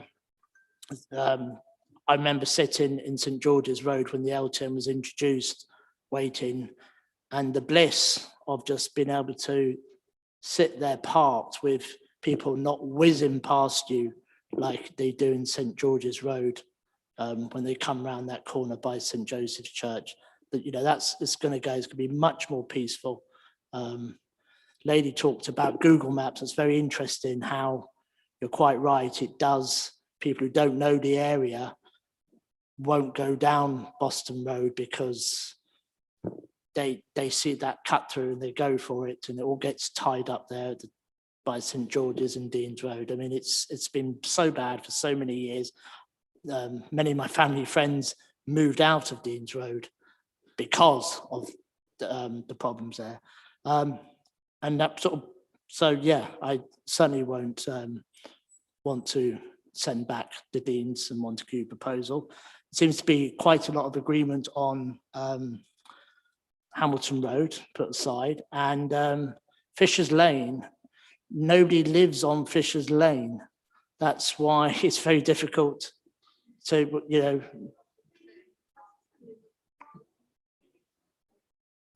Let him finish, please. Yeah. Meaningfully, there isn't people living on Fisher's. Okay. Maybe not in the Ealing ends. Yes. So yeah, and I understand it's a challenge, but it's a little archway that's not really fit for purpose. So I Okay, think thank on you. balance, just about to sum up, but on balance, it's not a road I know as well, but on balance, I think it should continue and to be a more secure cycle network, given our ambition for active travel. Thank you. Thank you, Councillor Brett. Thank you, Chair. So I'm going to avoid talking about Fisher's Lane for the minute, because I think there's a lot been said on that.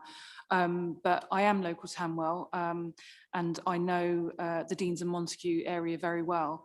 And it was quite interesting listening to the residents, but particularly Jenny, on the subject, in particular around the air quality and how bad it is, and also around the kind of stagnant traffic and the fact that, people do use that as a rat run. And my family who live around there openly admit that they use that as a rat run. And now, and they have to find an alternative way, and they acknowledge it. If I was a resident on that road, I would want some type of measure in place, because it is horrendous down there. And actually only yesterday, a huge HGV smashed the bollards through again. So for me, I think that it should stay in place. I think if we're committed to listening to the waiting, which Councillor Young kept going on about waiting of who you were listening to, well, consistently it felt like the waiting was on the people that lived there first and foremost, and then it kind of gradually went from that. So the people that live there, 61% of them who filled in the survey want some measure in place. So for me, I support those residents in that. And it's, also just to address some of the other issues around bottlenecks and Boston Road and the viaduct. I think nobody here can ever not admit how bad it was when LTN 21 was in place. LTN 21 has been removed. So with Deans and Montague back in place, I really don't envisage that that's going to cause as many issues as it did when LTN 21 was in place. Thank you, Chair. Thank you, Councillor Driscoll. Thank you. I mean, I'd hardly been down Deans and Montague before the summer because I didn't have reason to, and I never knew I was going to be here to debate this. But I went down there because I had quite a lot of work to do in that area. And my first experience was on a summer's day and meeting, and all the traffic on Uxbridge Road, Lower Boston Road was free flowing, and I met standing traffic on Montague Road, queuing and going nowhere and just churning on engines, and all the boundary roads were free flowing. That was midday on a summer's day. I then waited by the barrier because this is a one-way. I met One Ealing as the anti-LTN Facebook group a long time ago, right at the beginning, and they suggested, why don't you do one-ways? Why don't you do width restrictions? Why don't you do all these other options? Well, Deans and Montague have them. While I was on my first visit there, I stood by the barriers, which is the width restriction, to see van after van mount the pavements to avoid the width restriction. One of them, a branded van for a major retailer, you could hear the narrow width sign physically being scraping against the van's side and being bent and twisted. You literally could hear that. The driver would then get an email from me, well, his company would, saying, here's the registration, this is what happened. That happened repeatedly, and I was there for an hour. Cars slowed down to go through the width restrictions, only to be overtaken by other cars behind them to go around on the wrong side of the road. And I was there for an hour, and I just saw multiples of this on a summer's day, and I thought, this is just crazy. And I went back time and time again as I was going back and forward to work in the area, and I think I saw one car pull in and park. Every car was cutting through. So when we're offered by One Ealing, people involved in that and saying, why don't you do one-ways? Why don't you do width restrictions?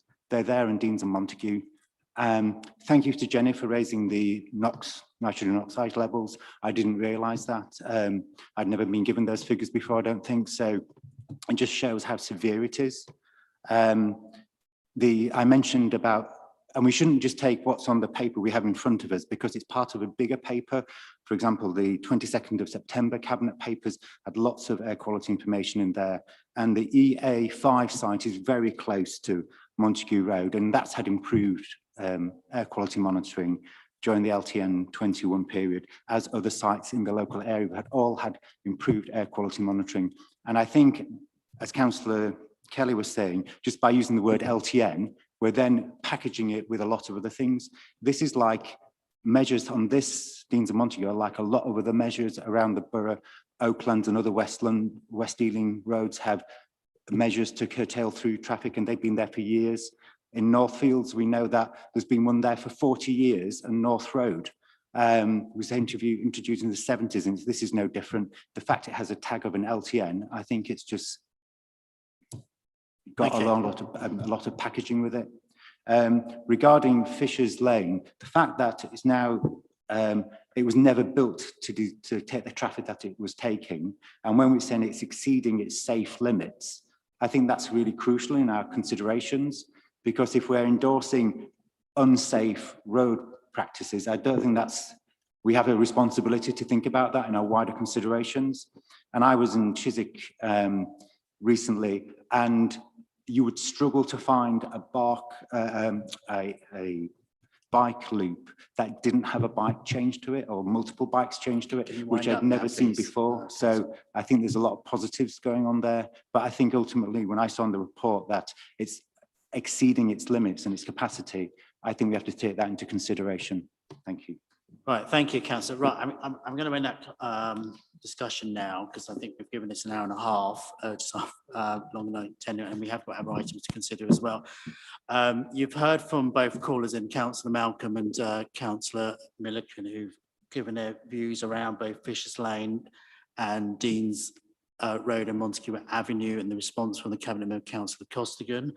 The points been made around have been expressed around the table and the questions that have been asked. And I want to thank those members of the public who've made their contribution as well to the debate and the subject matter under consideration.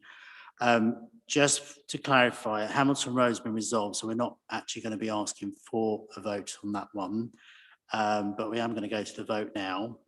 And let's just remind those people online, they're not voting.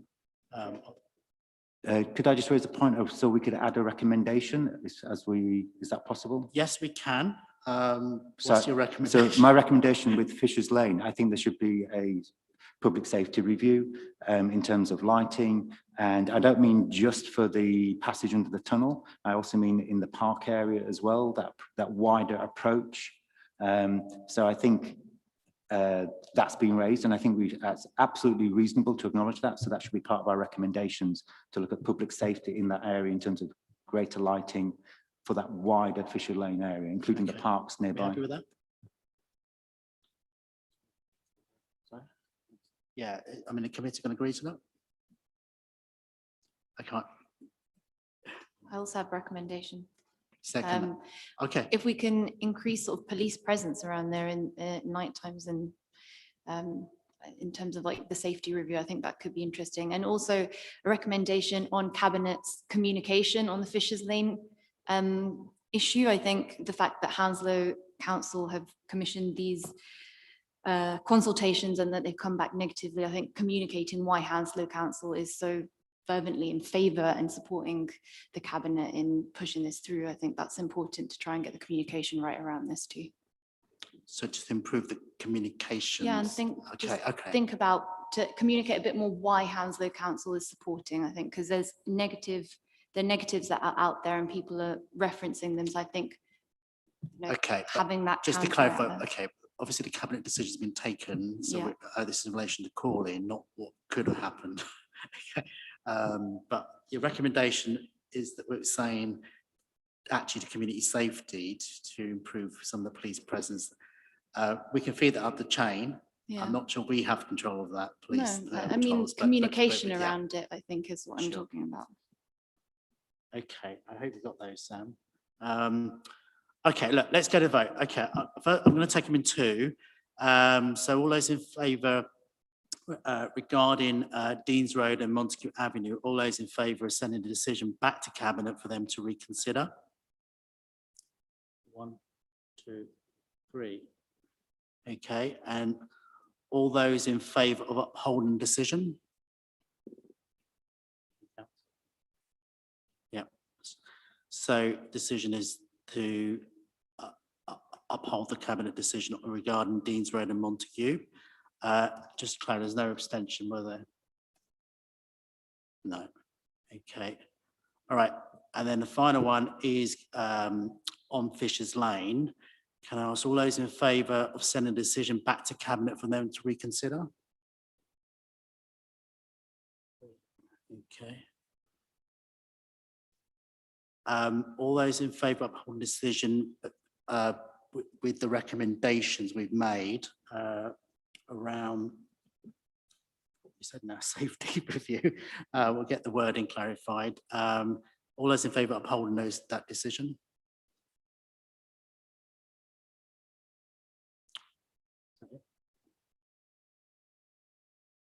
Any abstentions? No. Okay, so with those recommendations, that the decision is to uphold the Cabinet decision on that one. Okay, thank you. And now I don't know if members of the gallery wish to stay or not. If not, I'll give you a couple of minutes to leave.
Okay, I know Kathy, you're on the next item after that. You may as well come forward. I think we just need to wipe down the seat first, I think, don't we, before you sit down, but oh,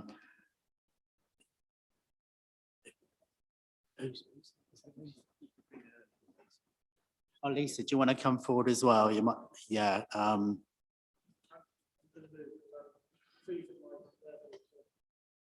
Okay, thank you. All right, next up is item 8. So thank you. And sorry, Earl as well. Underneath the cap, right? Okay, yes. Mackenzie, that's on the next item. But thank you for your patience, members. It took slightly longer than intended, but I think we've done that item now. So next up is the annual parking services report. Mark McIntosh is the acting head of parking services. He's going to present the report. It is for noting, but if any members have recommendations on the report, please do so. I've gone through it with Mark already with a fine tooth and comb. So, but Mark, over to you.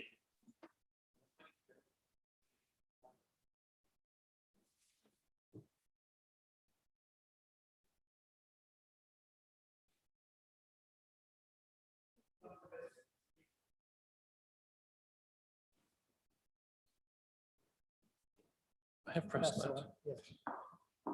Oh, there we go. Thank you. Perfect. Thank you very much. Thank you, Chair.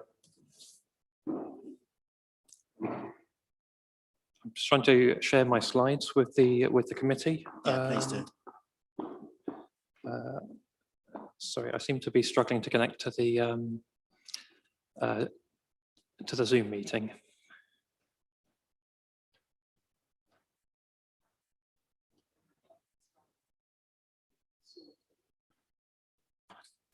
Thanks, yeah. Sorry, sir. That's all right. That's fine. So click got it. There you go. Just that's it. Click got it. Just share your screen. Thank you.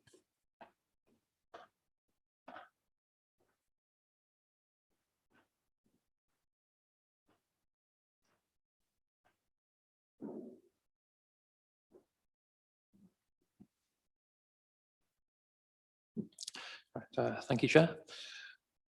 I'm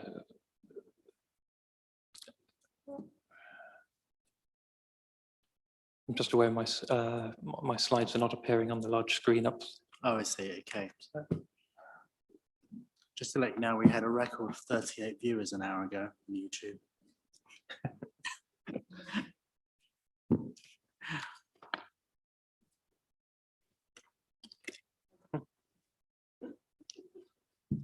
Oh, not my contacts.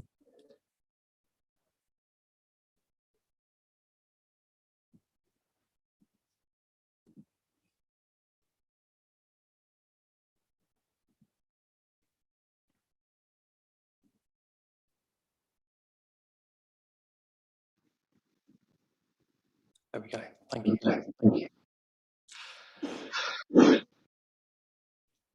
Right. Thank you for considering the annual report for 2020-21. If you're not going to sort of recognise every slide in the sort of slideshow, please don't be alarmed. The slideshow consists of some copies of the report itself and some slides that are additional. I'd like to start by thanking Councillor Sabiers and Anand, who were the portfolio holders during the last fiscal year, and also by extending my thanks to Councillor Costigan, who's provided us with comments for the report for this year, even though she wasn't the portfolio holder at the time. I'd also like to thank Gina Cole, who was the head of service during this year. Gina is currently acting assistant director for the Parking, Transport and Highways Department. And myself and Pradesh Kalyan are currently the acting heads of service for parking services. So the last fiscal year was a very challenging year. As you know, the sort of the COVID sort of pandemic hit, and it was really sort of just from February and March in the preceding fiscal year. That's February and March 2020. And we began this sort of fiscal year in the midst of a lockdown, which posed challenges. The staff obviously responded very well, and we're very pleased with this sort of performance that they offered us, as well as the sort of business resilience of the processes that we have in place to sort of manage the team and provide the service to the residents of the borough.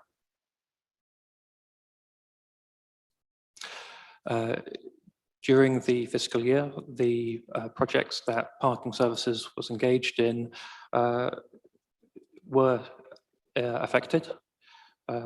The delivery of electric charging points did slow down. We introduced 33 though in the last year. We've got plans to catch up and do many more over the next year, working with our colleagues in the transport team and in the highways team. Similarly, we introduced what's called a floating car club system last year. These are car clubs which are sort of shared amenities, but which don't need to be returned to the same spot on the street each time one uses them. So they're a more attractive proposition for members of the public who are looking to get rid of their personal vehicle and perhaps make a few less journeys.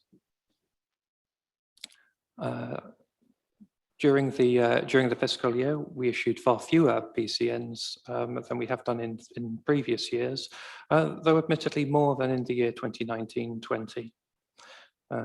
At the beginning of the year, we obviously issued very few. During lockdown, you may remember that we had extremely low numbers of vehicles on the road. But that was largely offset by the introduction of the LTNs in December 2020.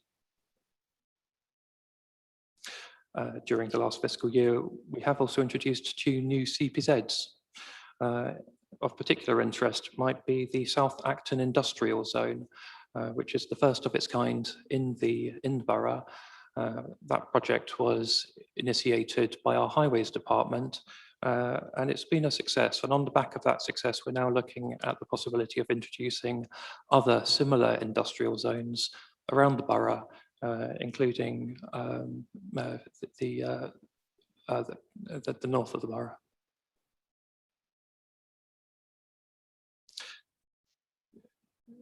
As you can see from the report, COVID-19 was obviously a big factor last year. The service has been sort of heavily involved in the response to COVID. We've offered up sort of car parks as testing facilities. We've introduced dispensations for key workers during the last year, of which we've issued over 5,000. Our officers were also redeployed. Some of our contractors who work in parking enforcement were in the parks advising people to keep sort of socially distant. And in addition to this, a number of staff from the office were redeployed into the drive to issue food parcels to vulnerable people during the first lockdown. We've also tried to make good use of the sort of quiet periods that we had during the last year. During the first lockdown, we took the opportunity to do extensive works in some of our multi-storey car parks, really sort of improving the condition of them.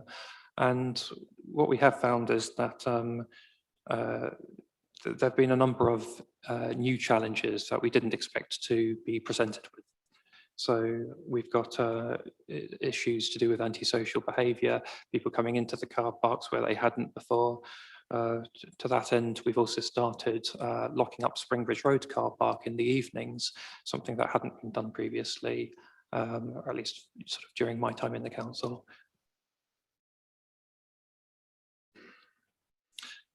There's been a significant impact on the financial on the financial return of the parking service in the last year.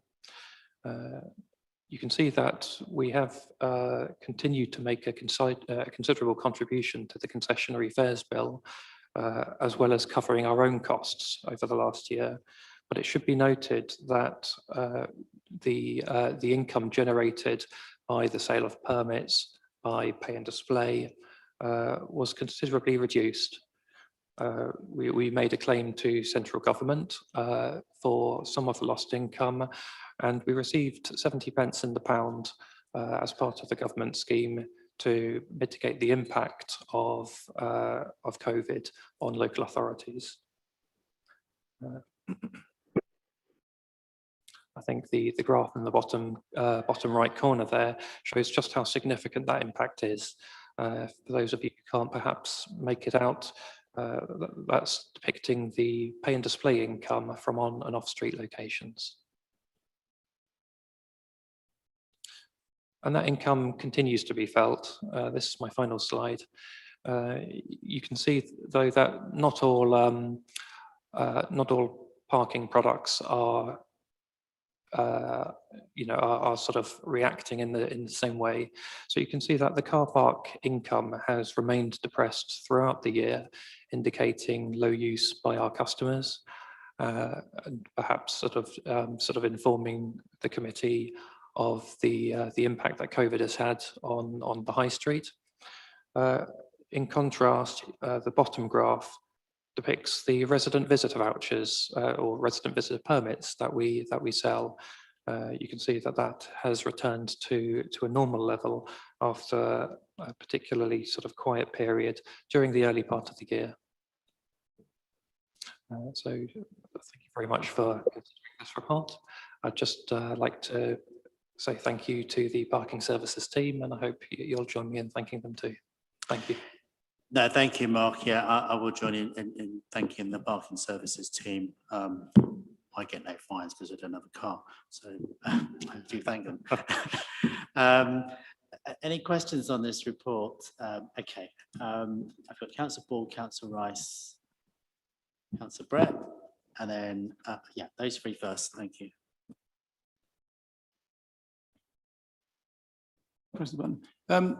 Could I ask 3 questions, Chair? Is that being cheeky? So the first one, you said there were only 33 charge points introduced this year due to COVID issues. So just could you say a bit about what the plan is going forward, whether you'll be able to make up for lost time, and because clearly there is a huge demand for more points. Second one was floating car club. I mean, it certainly sounds a good idea, but is there any I think in the report it seemed to be saying it's just within the borough.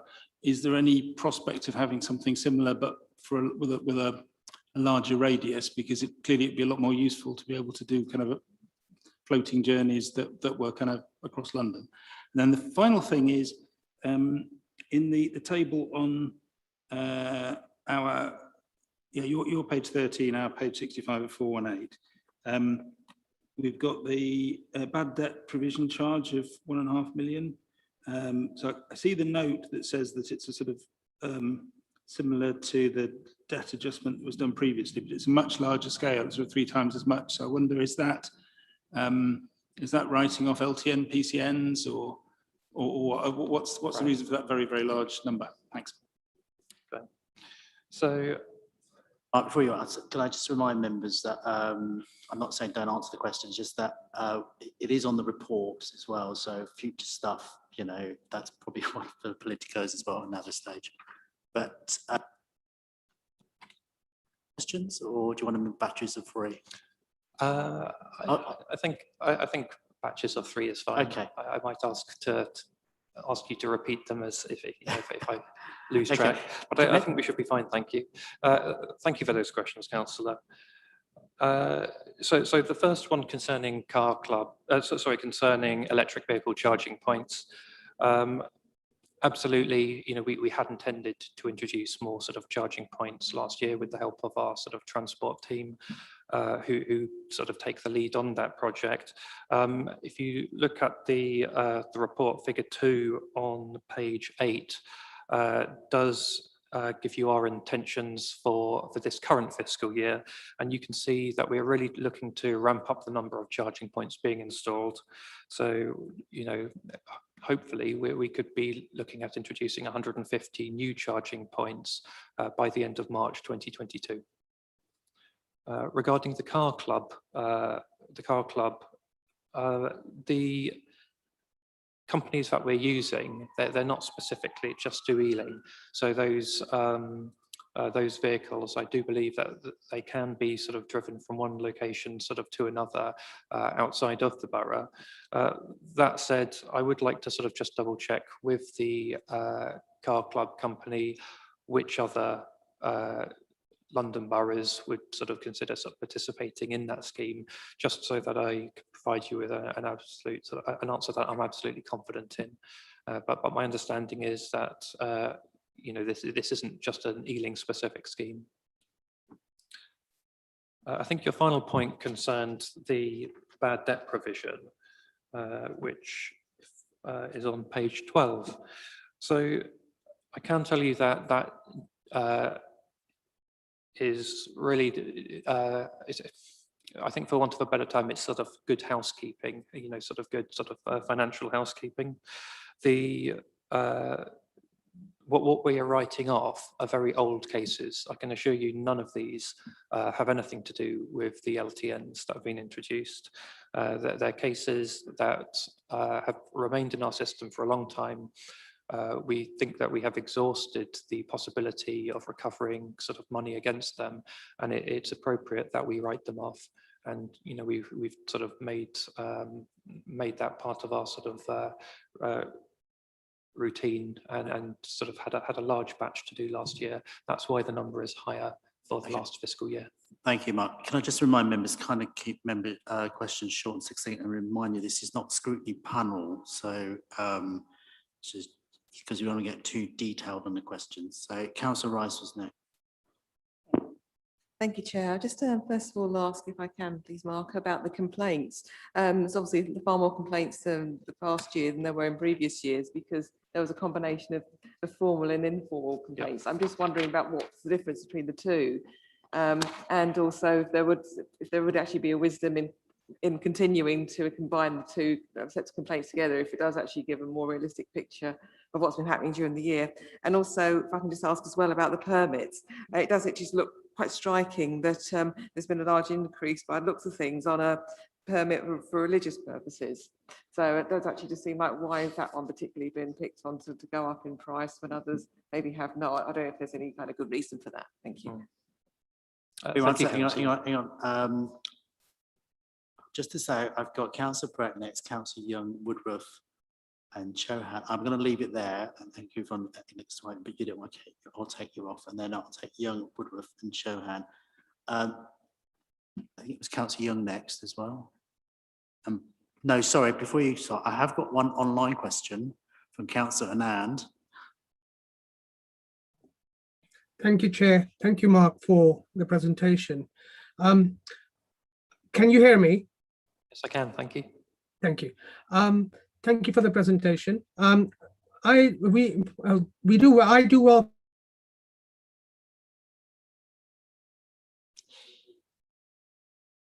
Okay, Councillor Young.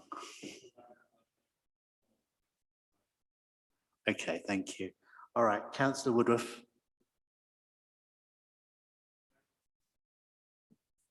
Is that working? Yeah. It's just, living in a CPZ, I find the website not terribly easy to get into for things like, I mean, you occasionally need a residence permit, not a visitor's permit if the plumber comes for the day or something you don't do often, but it's a bit of a challenge to get into it. Changing vehicles, which I did earlier this year, that took me a while. Okay. I eventually did it. Various things like that. It's not terribly friendly to get into. I wonder if somebody could sort of just have a look at it, just make it easier for people to actually use. Okay, thank you. So, Councillor Rice, I think your first question concerned the complaints. So you're quite right. The complaints did increase this year because we changed the measure of what we were looking at.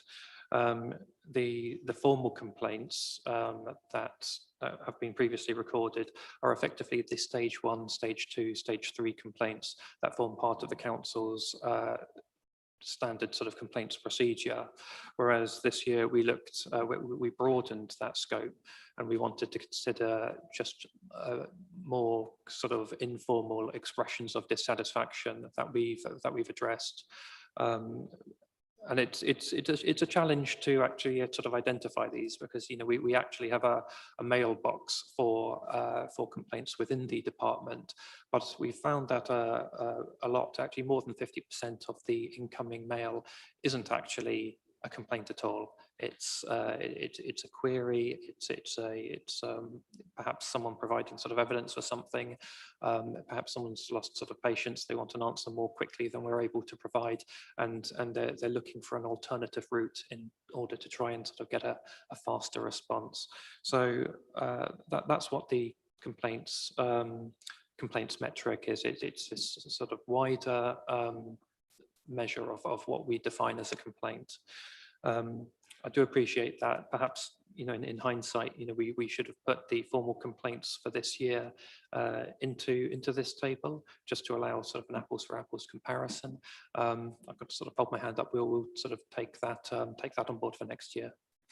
Regarding religious complaints, I'll be honest, you've caught me off guard with that. I don't have a reason why that number has increased significantly this year. I'd be happy to have a look at that and sort of come back to you regarding why that might be, if any evidence is available. If by looking at the applicants we can determine a trend or a pattern. Sometimes that's not possible either, but I'll have a look. Thank you. Councillor Woodruff. Thank you for your comments. It's always useful to have feedback regarding, sort of our users' experience on the website. And I'm sorry that, you sort of had sort of to spend time trying to sort of work out how to change your vehicle. I can say that, we will look at that, and, we'll see if there's anything that we can do together with our supplier, Taranto Systems, who effectively provide us with our permit software. Sorry, I don't know whether we accept PayPal, but that's an interesting question. I can ask them whether we can look at introducing that. Can we not get into discussion about that improvement? It's really about the report, isn't it? Need to focus on. So 2 final questions. We're not scrutinising, we're looking at the report. Councillor Chowan and then Councillor Blott, last comments, please. Questions. Oh, there we go. Well, now I'm a bit wary whether my question's relevant, but you mentioned CPZ introductions this year, but the review doesn't really talk about CPZ review processes and how often that takes place. I know in my own case that I've been trying to ask for CPZ reviews in South of Broadway for pretty much 3 years. And only this year did I find out that it's possible that it's a yearly process, and what I don't really see from the review, from the report, is what the internal process is with that. Okay, thank you. I think is that question, sorry, I mean, not for me to answer, but is that something that goes into a report? Would it go into next year's report? If it's wanted, then we can certainly introduce it into next year's report. The actual process of reviewing CPZs is sort of led on by our Highways Department. So although we would be involved in that process, we're not necessarily the ones who dictate the frequency of those. My understanding is that it is linked, that the review process is linked to the ward forums, Yes. but I'm afraid I can't tell you off the top of my head how frequently CPZs are sort of guaranteed to be reviewed and how swiftly they might be reviewed if requested by the ward forum. Right, Councillor Block, final question.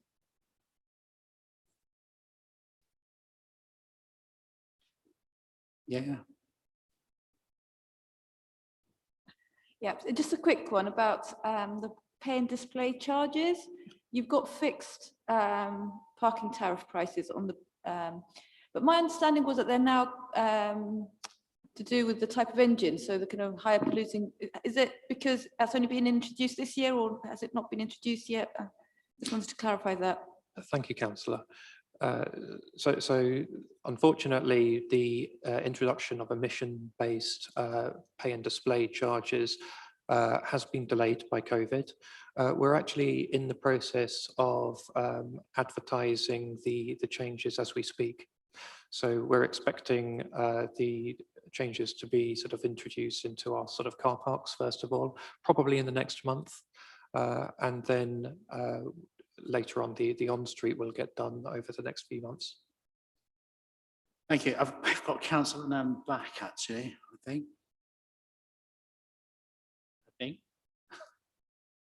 Yes. Hello, Chair. Thank you very much. Apologies, I don't know what happened there. My question was, and I'll keep it very quick and brief.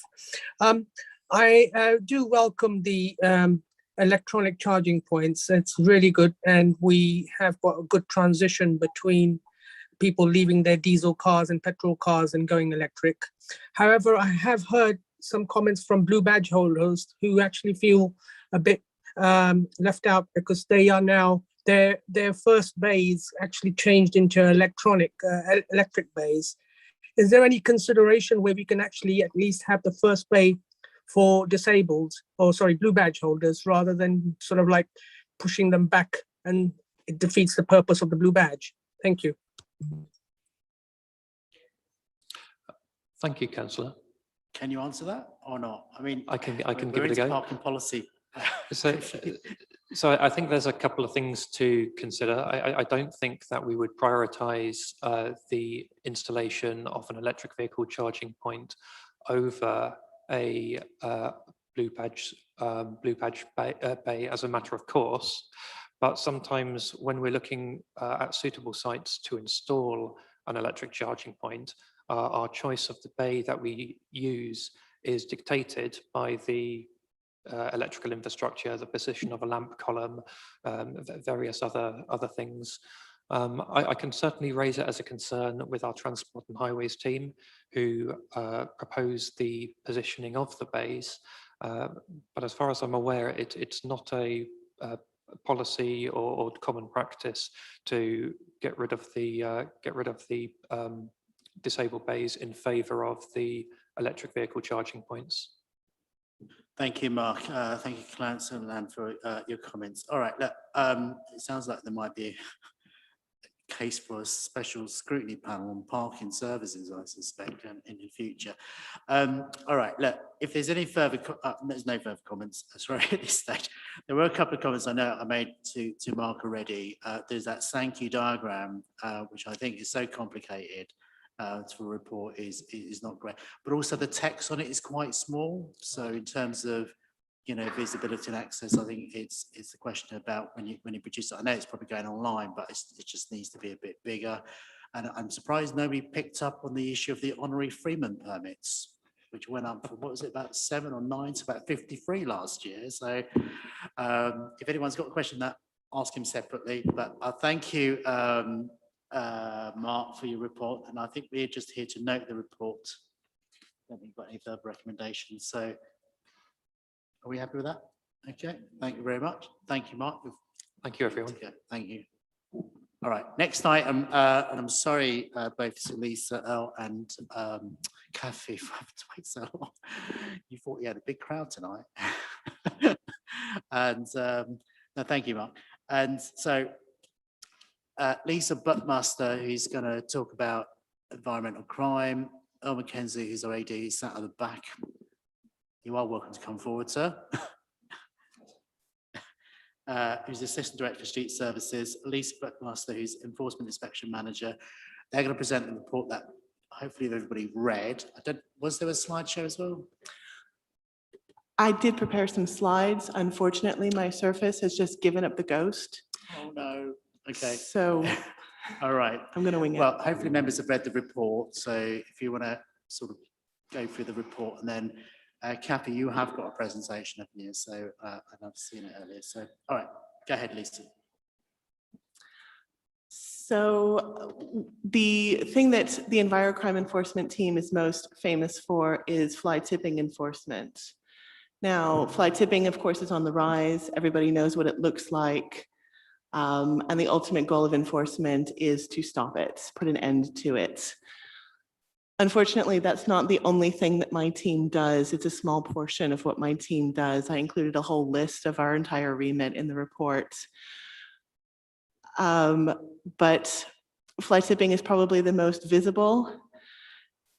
And fly tipping, I think, and litter are the two most visible things that that my team deals with. So it does come up a lot. There's not a single ward in the borough that does not experience fly tipping. And there's all kinds of reasons why people fly tip. There's HMOs produce more waste than they have bin space for. Flats above shops don't have suitable places to store their rubbish. Businesses don't want to pay for a commercial waste contract, all kinds of things. The way people consume changed during lockdown. Rather than dining out in the evenings or having meals in the office, we're now having more meals at home, so we're producing more waste. Whereas we would normally eat a meal in a restaurant, we're now having that meal delivered with all the associated rubbish that produces. We're having more Amazon deliveries and all the associated packaging. So we're producing more. During lockdown, a lot of people took that opportunity to do some DIY projects, and that produced associated rubbish. That said, the number of reported fly tips to the council actually dropped during lockdown. Now, that could be for several reasons. There could have been fewer fly tips in general, and there were certainly fewer people out and about reporting them. The other thing that is, I think, most visible that my team does is we employ the Kingdom contract.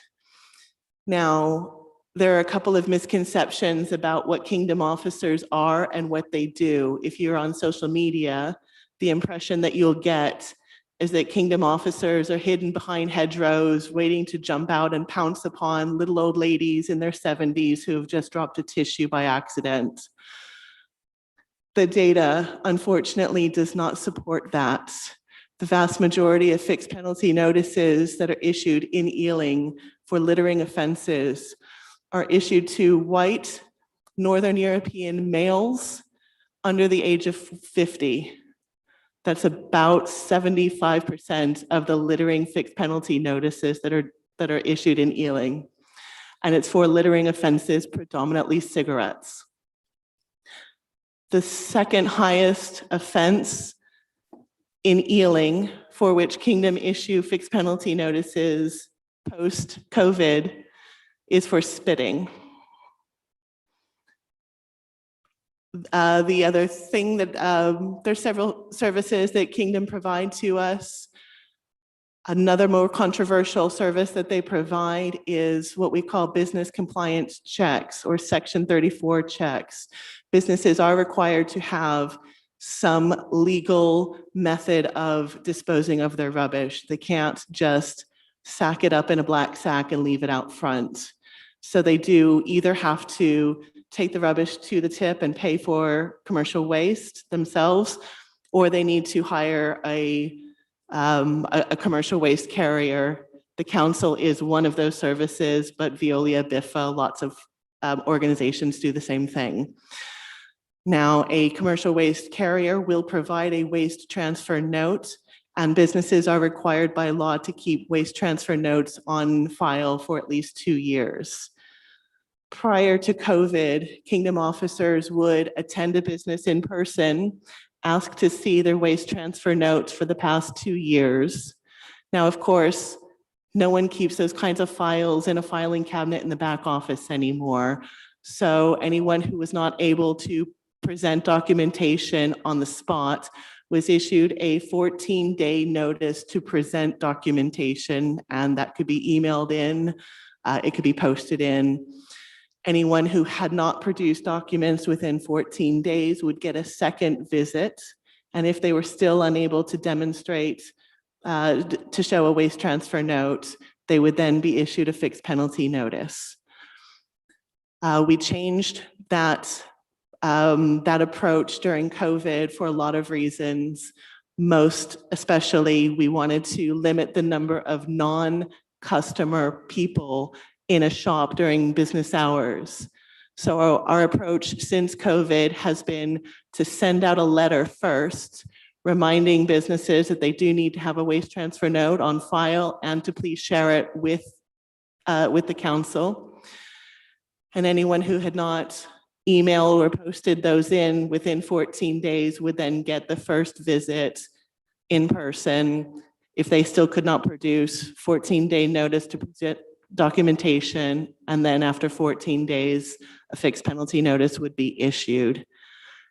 Now, this is in addition in 2020, along with the business rates invoices, every business received a flyer reminding them of their legal obligations to have waste transfer notes and to keep them on file. So it should not be a surprise to any business owner, their legal obligations. And I have not had any more complaints about very intimidating, very scary 20-year-old Kingdom officers coming into offices during business hours since the new approach. I'm hoping once things get back to normal that we will have sort of a blended approach towards business compliance. The businesses that we don't have issues with will get the letter in the mail, they present documentation, we leave them alone, Bob's your uncle.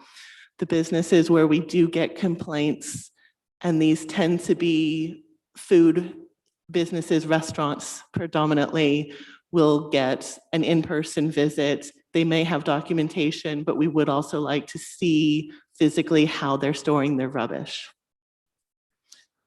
So those are the most controversial things that my team deals with. Thank you, Lisa. Do you want to add anything else, El? Well, I was going to say, I think that, I mean, Lisa's done a good job in kind of winging it without her notes here, but she's slightly done her service and underplayed a lot of the things they do. And I think some of this is probably contained in the report that you've seen, but there is a wide range of areas that Lisa's people are responsible for, apart from just waste. For example, they are actually responsible for abandoned vehicles removal, for illegal street trading, for any pavement obstruction of any nature, for managing illegal crossovers across the borough, a range of other duties that kind of go on the radar, that a lot are taken for granted. Admittedly, fly tipping and waste is so high profile. It's the thing that's obviously the most noticeable. But Lisa's small team has a wide responsibility. So that's all I'd like to add to that. Thank you. What we'll do, we'll hear from Kathy first, and then we'll take questions after Kathy has spoken. I think we'll take them collectively. She's waited long enough as well. Have you got my slides? It's just about to.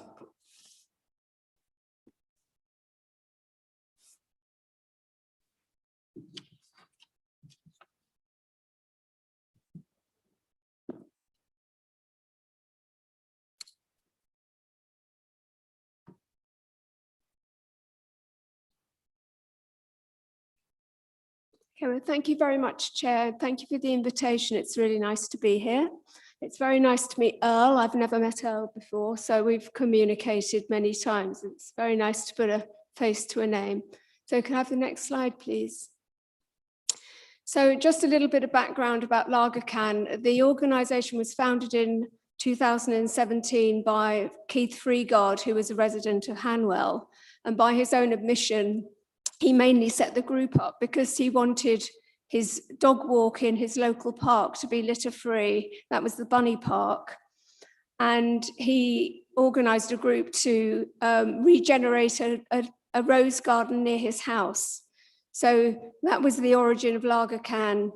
Our aims now are to make the whole of the London Borough of Ealing cleaner and greener, but not just to pick the rubbish up, but to influence the behaviours that lead to the antisocial behaviour that lead to littering and fly tipping. I think, although we can all disagree about LTNs and goodness knows what, I think everybody hates litter, everybody hates fly tipping, and we all want it to be sorted out, so we can all unite around that. We now have about 2,000 members. They're not all active, but I like to think that they all at least support what we're doing. And that growth that's grown from 375 members in June last year. So there's been a colossal growth in our membership, and I'll go into why I think that is in my next slide. Because we've got such a huge group, we now have 10 local hubs. So these are actually people. So we've got somebody in Greenford, somebody in Northolt, Southall, all over the place, so that new members can be greeted by a local person who will give them their equipment and tell them what to do. And they also arrange local cleanup events. For the last couple of years, so when Keith started the group, he was basically paying for his own rubbish bags and pickers. But for the last couple of years, Ealing Parks have very generously provided us with as many rubbish bags as we want. And for the last year, they've been blue Lagercan branded bags, which you see in this photograph. They provide us with as many pickers as we need for our adult members. They pay for our public liability and employer insurance, so that if our members go out and get injured, God forbid, they are indemnified. We have insurance paid for by parks. And we've designed various posters to put up around the borough, and the parks team pay for those as well. And the people in the picture are wearing blue high-vis vests, and the parks team also pay for those. So we're very strongly supported financially by parks. But we also work very closely with the park rangers on a range of projects as well. So that's a very healthy relationship. In terms of buying equipment for younger people, we thought it was a bit much to expect the parks team to pay for junior litter pickers and junior vests and things like that. So we've been fundraising to get junior equipment and also sort of sundry items like trolleys and garden equipment that help us to access all the rubbish. So we just recently won an award of £1,300 from the Freshwater Foundation. And then we've been given awards by different local community groups, companies. We found 2,000 golf balls near West London Golf Centre, and we sold them back to the golf club for 250 quid. So we've been fairly creative about how we get hold of our money. We engage with schools, we engage with youth groups, and we engage with companies. So wherever we see a problem, we try and find out what the solution might be, and we'll reach out to whoever might be able to help us and whoever might be interested in coming on this project with us. As we've picked up more and more rubbish, I don't know why my voice is going on and off, I'm not very good at this. As we've sort of cleared up a lot of historic rubbish, our focus is beginning to turn to regenerating areas. So, for example, I'll talk about it with the next slide. So if you could go on to my next slide, please. Oh, so this is just to show you, about a year ago, we were nominated for the Queen's Award for Voluntary Service, and there's a very rigorous process before they give you one of those things. And they wanted to know how much work we'd done, basically. And I had to sit behind my laptop for a few weeks to try and estimate. So that was what encouraged us to start a monitoring system. So now every time somebody goes out and picks rubbish up, we ask them to record their work on a Google form. So I can tell you that so in the last 12 months, we've filled at least 37,560 bags of rubbish. That's the very least, because despite my nagging, people don't always record the work that they do. So this is a lot of rubbish. And if you go to my next slide, we also collect our volunteer hours, because that's a very important metric if you apply to anybody for funding. And we've done at least 14,586 volunteer hours litter picking. That's the very, very minimum. So Councillor Taylor asked what I thought our successes were. So that's on the next slide.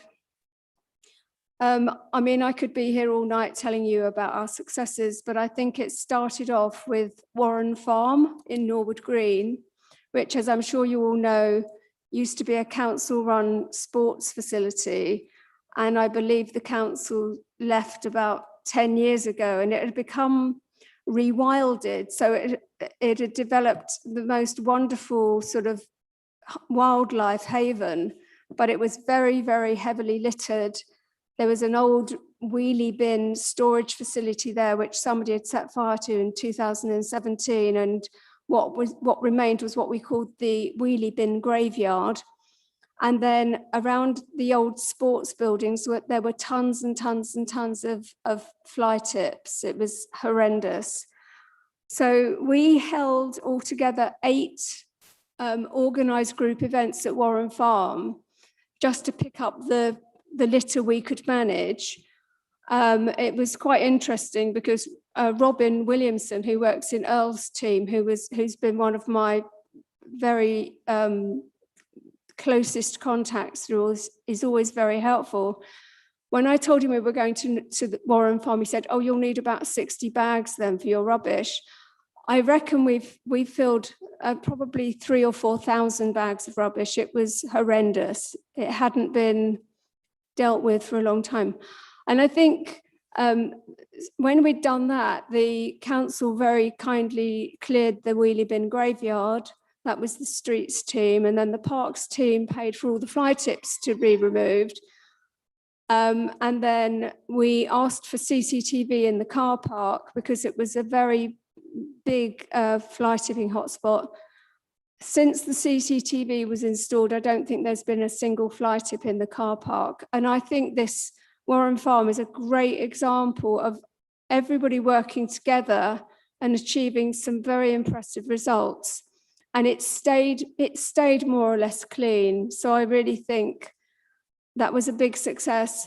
And what was so good about it is we got lots of press coverage, and it encouraged other people to come to us and say, well, hang on, what about the Dog Rose Ramble in Northolt? It's absolutely appalling. And so our second sort of big project was the Dog Rose Ramble, which had become derelict with ancient fly tips, you know, from sort of 10, 20 years ago. And I think the group, we kind of gained a reputation as being able to tackle big, serious problems. And I think that's why what attracted so many people to us, always with strong support from the council. You know, I have to give them very big credit for that. Another success, while the Keep Britain Tidy was doing the great big spring cleanup, we did, over the same fortnight, we did the great big Southall cleanup, and we cleaned every single residential road in Southall over a 2-week period.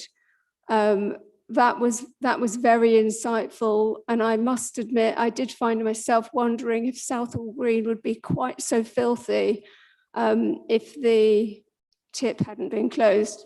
Sorry, Lisa. We've also done a lot of work on Bridge Road, and again, that's in Southall, and it's basically a big trading area.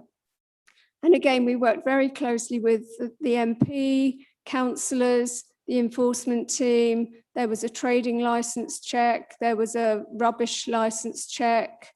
And I mean, Bridge Road is the problem child of Southall, or one of them, but it's much, much better than it was. And again, working with partners.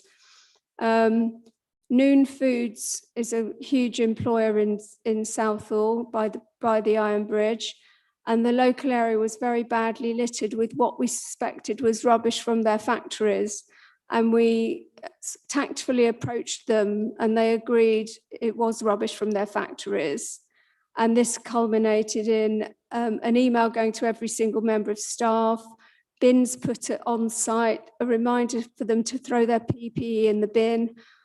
All of the senior management team came out with lager can representatives to do a clean-up of the local area. And now every member of staff is given one day off a year to volunteer litter pick if they would like to. So that's a really good example of engaging with a local company. In West Ealing, we've done an enormous amount of work in Witham Road and Canberra Road. I'm not exaggerating to say that Witham Road looked like a third world country when one of our members posted a video in May. And by working with a range of different teams at the council, we managed to get wheelie bins for a whole group of residents who didn't have them. By working with environmental health, we got a local butcher to put his smelly meat bins in a chiller cabinet. We've worked with Greener Ealing, we've worked with as whoever we needed to. The problem is much, much better, but there are still many residents who don't have bins, who need bins. So, and the fly tipping won't stop until they get what they need. The Great Walls of Horsenden, so there were 3 patches along Horsenden Lane North, which were very popular with fly tippers, because the bank of the road had worn away, at creating 3 effective lay-bys where people would park up and dump their stuff in the woods. So we are building earth mounds. We're reinstating the earth mounds, just with our bare hands, really, begging and borrowing topsoil, begging and borrowing labour. And this has encouraged the park rangers to build a new path along parallel to the road, which will improve sight lines, discourage fly tipping. So that's just one example of sort of regeneration that we've engaged in. We've sponsored about at least 50 students through their Duke of Edinburgh bronze and silver awards. So we like to, get them when they're young. We're talking about young. We're now working with 3 Southall primary schools on a regular basis to encourage their young people to go out litter picking. And we won the Queen's Award for Voluntary Service in 2021, which was very nice. And then just for my last slide. So working with street services, so domestic waste and recycling, I have a very strong relationship especially with Robin Williamson, who works for Earl, and he's been tremendously helpful, providing advice, encouragement, and pointing me in the right direction when there are problems along these lines. In terms of domestic waste, we think there is a real problem where residents don't have bins, and they are probably inadvertently fly tipping by leaving their rubbish by the nearest bin or on the pavement. I think some people don't actually realise that is fly tipping. Recycling, we've been disappointed because we're all passionate environmentalists. We've been disappointed that we can't recycle more. That's one aspect where we feel we haven't had as much support as we would have liked. So when we do a colossal litter pick and get 50 bags of recycling, we would like them to go to a recycling facility and not be treated as rubbish. Street cleansing, so that's really Robin Williamson again, and GEL. We have an excellent relationship with GEL. We are very strongly aware that we're creating a great deal of extra work for some of the teams at the council, and they uncomplainingly come and collect all our rubbish, so it's great. Commercial waste. Kathy, without Yeah. wish to sound rude, I think, could you wind it up a bit so we can get some questions Sure. for yourselves? Okay. members? I just want quickly to say that the news that the Acton tip was going to be closed was met with a mixture of dismay and anger, and not just by Lagercam, but throughout the borough. We're very worried. We feel that it should be as easy as possible for people to dispose of their rubbish responsibly, and closing tips and removing bring sites. We don't feel that that's very helpful. So that's it. Thank you. Okay, thank you. Listen, thanks on behalf of the committee. Congratulations on your Queen's Award for Voluntary Service, first of all. Now, okay, I'm not going to take forever tonight, and it is getting cold, but questions both officers as well as Kathy. I'm going to go around this way before I get that way. So I'm going to start. All right, let's start with Councillor Ball first, then Councillor Rice. Okay. Yeah, I mean, I'd like to say, what a fantastic job Lager can do. I mean, absolutely fantastic. There was one point that you made about when you collect large volumes of bags of recycling, and sometimes it ends up going to landfill. I mean, so that's really a question for the officers. Is there a way that can be avoided in future? Because I mean, clearly, if it's tiny amounts, then it may be unavoidable. But if you're talking about, 30, 40, 50 bags of recycling, then you'd think that would be a high priority to go into a recycling stream.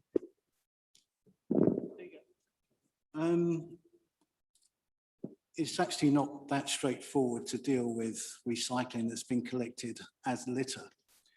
The problem is that reprocessors do not accept what they call contaminated street waste for recycling. That would have to go to another kind of facility, something they call a dirty MRF, getting technical about it. And there aren't too many of them in proximity. It's not that it can't be recycled, but in the form that it's collected from the streets, that can't be reprocessed via our normal outlets. So the stuff that's collected from the curbside from houses, that goes to one place. That's clean recycling technically. But if it's litter, it is contaminated and reprocessors don't like it. But it's not an absolute no-no, Kathy, but we do need to source the right outlet to deal with it. Yeah. Let's go to Councillor Annan online. Thank you, Chair. I hope I don't fall out this time. Yes, I'd like to congratulate the Lager Can. You guys are doing a great job. I want to just get a view from yourselves. I have two questions, Chair. I'd like to get a view from yourselves about parks. I've had this discussion, and would you sort of like give your heads up on what you feel in parks? Would you say your experience, you'd be in favor of litter bins, or do you think the litter bins actually attract more rubbish? Because there's a double-sided argument there. And my real heartily thanks to Earl and his team. Earl really works very hard. I'm very grateful, Earl, for all the hard work you contribute in my casework and your team. I just want to ask, do your enforcement officers, when it comes to litter picking, litter enforcement, do they have engagement and training so to how they engage with citizens and residents? Do they get training, or are they just learning on the job? Thank you. The bins in parks, I've heard the argument that bins attract fly tipping. I think you've got to distinguish between different types of fly tipping, because as we now know, leaving a bag of rubbish neatly tied up next to a bin is fly tipping, just the same as dumping a sofa in a lay-by is fly tipping. I actually did a survey of Lager Can members and asked them if they thought that bins attracted fly tipping.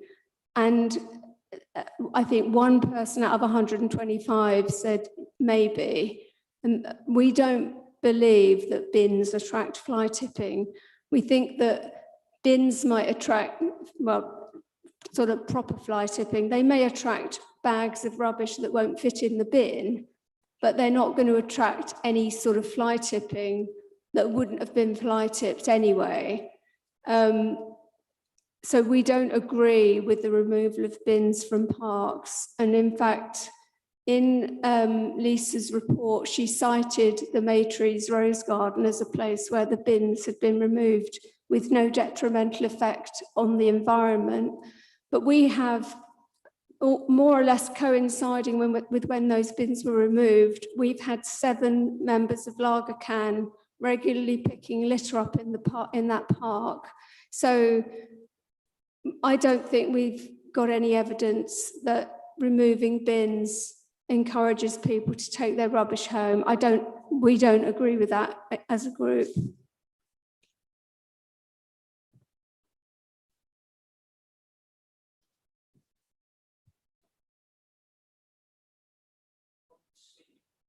Yeah, it's just flashing green light.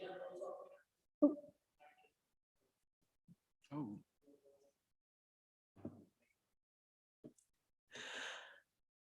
So the question for bins and parks was for Kathy. The question for me was about if enforcement officers are sort of thrown into the deep end when it comes to engagement with the public. Kingdom officers do attend they have several different types of training. They have, I think, 3 days of PowerPoint presentations and also role playing. I've participated in the role playing as a very upset resident. That was fun. And then a new officer will shadow a senior officer for a period of time and then when the officer is deemed trained up enough that he or she no longer has to shadow. The footage from his or her body camera will be viewed periodically by the Kingdom team leader to ensure that they are following the appropriate approach. Now, that said, there will be the occasional time when the wrong thing is said, or the camera is not turned on, or something weird happens. And in those cases, of course, we will cancel the fixed penalty notice, have a discussion with that officer, and apologize to the resident. Thank you. Councillor Nan, are you asking that question because you have experience or reported? Yes, and it was successfully resolved, Chair. So I just wanted to ask what the background is with the officers when they get engaged. So no, I did have a bit of casework, and Lisa and Earl's team resolved it satisfactorily. It was a tissue thrown by a 74-year-old, and I'll save the details, but it was satisfactorily resolved and the ticket was cancelled. But I'm concerned about how the engagement, how their training is, so that this sort of situation doesn't occur in the future. Okay, fair enough. Thank you. Who was next? Councillor Rice. Thank you, Chair, and thank you to the speakers. And you're all three of you are absolute stars. Lovely to meet you at last, Lisa, and Kathy. You're an absolute inspiration. So thank you for everything that you do. So I'm actually just following on from the discussion on bins in parks, because there's a section about it in the report about the study from Keep Britain Tidy. And it's interesting, it's actually just this week, by coincidence, one of the residents has actually been looking through the report and just had a bit of a query with me about the fact that it seemed to be, the findings, it said they were inconclusive. And I'm just looking through and digging through the reasons why it was inconclusive as to what the situation was with removing bins from parks. I mean, for example, there wasn't a proper measurement of the amount of waste that was taken from the parks when it was, the amount of waste taken from the parks was not properly monitored, but once the bins were removed. Also, there's a lot of anecdotal evidence has been taken into account from park officers. And also as well, there's evidence has been taken from actually discussions with park users as to what their feelings were about whether they littered more or less, which actually didn't seem to really make much sense with me, because if you ask somebody about their littering habits, I don't think they're going to be particularly honest, especially when they know they're going to be potentially charged a lot of money if they admit to the fact that they're kind of habitual litterers. So I'm just really just wondering if there is some way that we can perhaps try and have probably another look at that report, and to ensure that we are actually taking a proper approach, because I must admit I am a little bit more on the side of Kathy on this rather than what I've actually just seen here in front of me, as much as I trust Lisa's judgment on things generally anyway, normally, but there you go. Thank you. Okay. Right. I was trying to capture your attention previously because I wanted to make a comment to Mark McIntosh, and just to say that it'd be really good. No, not to worry, because I was going to write in and I thought I'll just say it now that I'm getting the opportunity.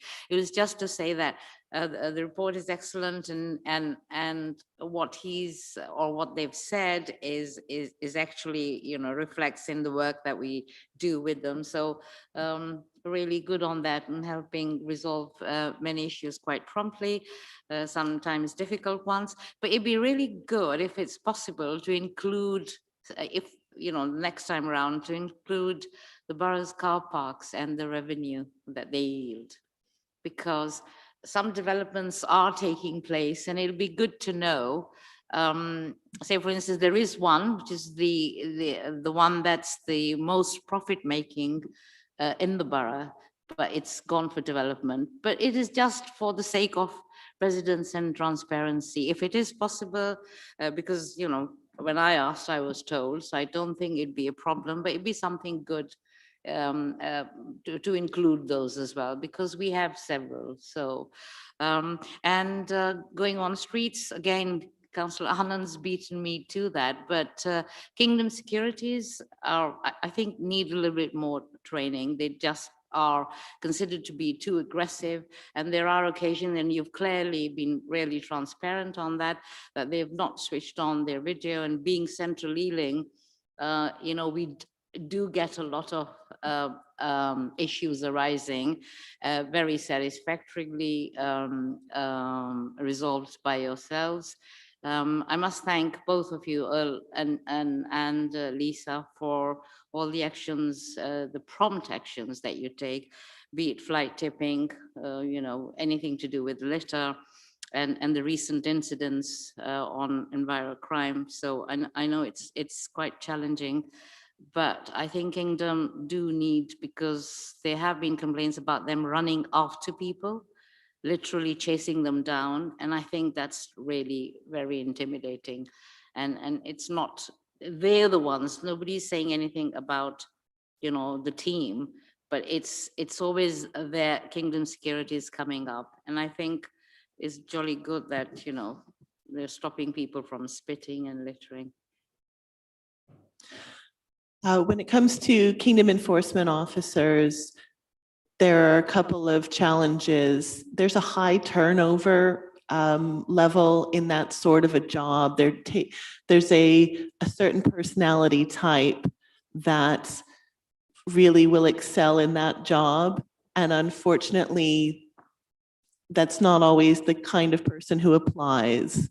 So you have to understand that these kids, and I say kids because a lot of them are 20 years old, they make London living wage, they work 10 hours a day on their feet, and they get yelled at and spat at all day long. So that is not necessarily a job that somebody's going to stay in for a very long time. They have a high turnover rate. So we get someone trained up really, really well, and then they leave and go get a better job. So there is that. That said, when I started, there were a lot more stories of Kingdom officers chasing people down, stopping a bus from leaving, standing in front of a vehicle so that the person could not drive away. When those cases are brought to my attention, we certainly get rid of those people because that's not acceptable. The way it is supposed to work is the officer witnesses a littering offense and right there stops the person. Excuse me, ma'am, excuse me, sir. My name is Lisa Buckmaster. I'm an enforcement officer with Ealing Council. The reason I've stopped you today is that I saw that you dropped your tissue on the ground. Now, are you aware that under the Environmental Enforcement Act, blah, blah, blah, blah, blah, that is a littering offense? Okay, that's the way it's supposed to happen. Now, in cases where there's running, there's shouting, there's touching, that is completely unacceptable. And we do address that with the officer individually, with the team lead, and then with the entire team, because it's not acceptable.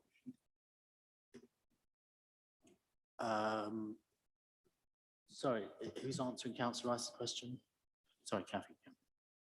I'd just like to ask, in some discussions with another group which is concerned about littering in Northolt, one of the people actually made a suggestion. Could the could people do the role that Kingdom do on a self-employed basis, so that they are actually, the more successful they are, the more they would be personally rewarded. And then if they were self-employed, if they were freelance, you could have more of them. Have you ever considered that?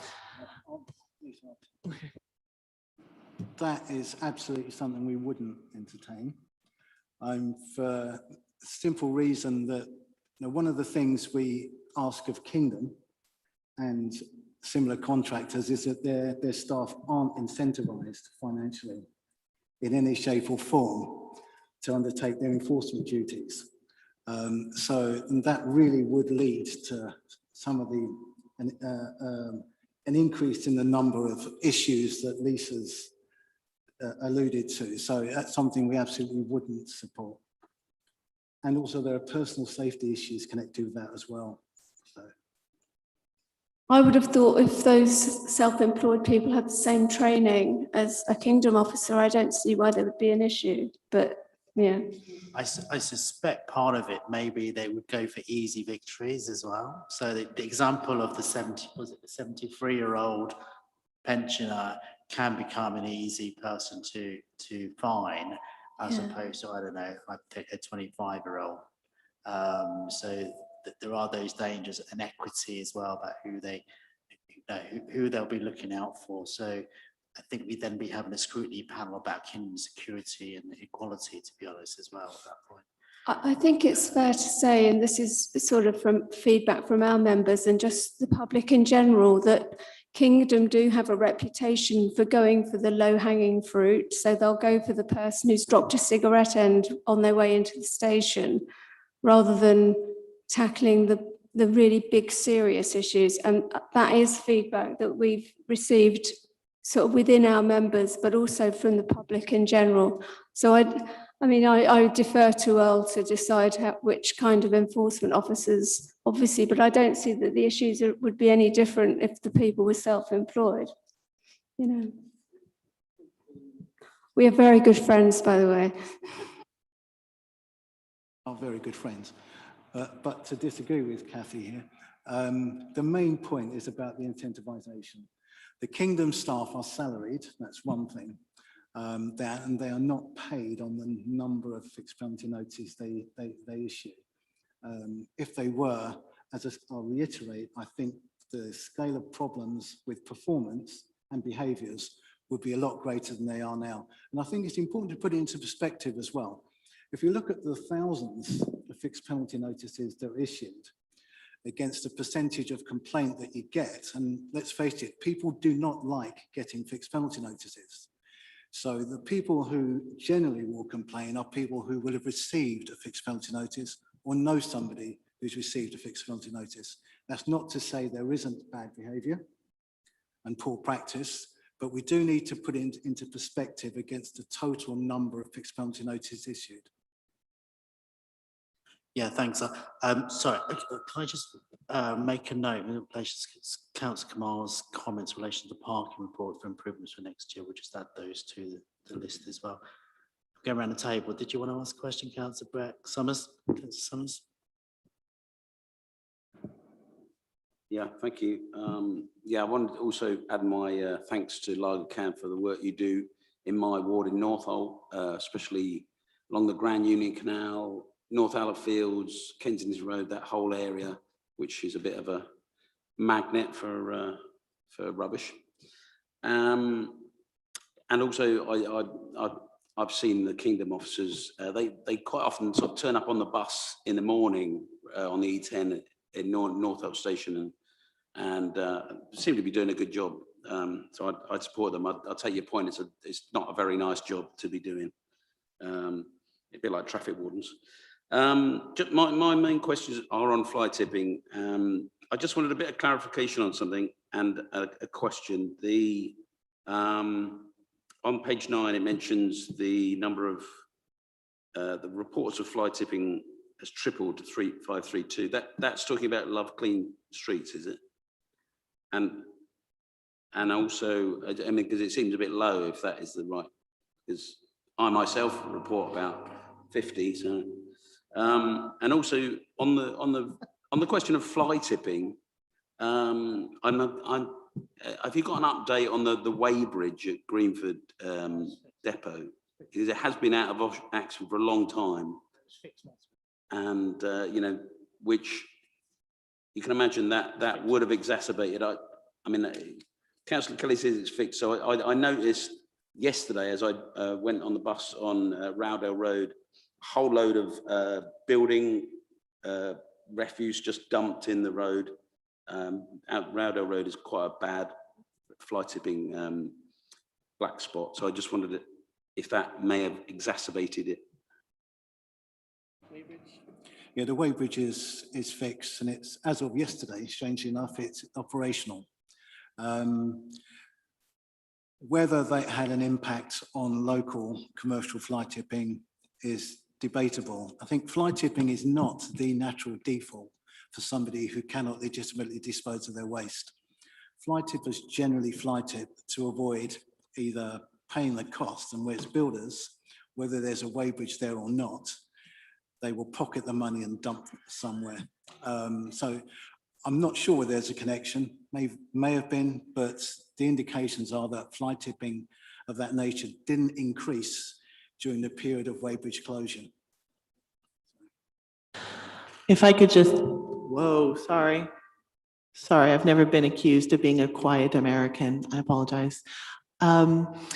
If I could just add, when there are cases of excessive amounts, particularly of builder's waste being dumped, that tends to be from an unlicensed rogue waste carrier who has done a cash in hand job, thrown all of the rubbish in a caged vehicle, and then they'll take the plates, the license plates off the vehicle, they'll pull in somewhere, open up the caged vehicle and drive off at speed, so the entire road is full of rubbish. One of the things that we're hoping to do in the coming year is set up checkpoints, but we have to do this with the police. My team do not have the authority, the legal authority to pull vehicles over. The police do. We'd like to set up checkpoints to stop vehicles carrying rubbish and check for waste carrier licenses and waste transfer notes. It's happened in other boroughs where fixed penalty notices start getting issued to the drivers and word gets around, you cannot fly tip in, most recently, Hammersmith and Fulham. So that tends to offset the problem to neighboring boroughs, but at least for us for a while, that we hope would decrease. I don't think it's related to the weighbridge because a licensed carrier who gets turned away at Greenford is just going to go to the next weighbridge station that he can use. Okay, I've got Councillor Crawford online. Oh, sorry, Chair. Earl has already clarified what I was going to ask. Thank you. Sorry? Sorry, Chair. I'll put my hand down because Earl has already clarified what I was going to ask. Thank you. Okay, Chris, go on. So I just wanted a clarification on that point about the whether the fly tipping reports was from Love Clean Streets, page 9. I apologize. I don't have the report in front of me because my computer's died.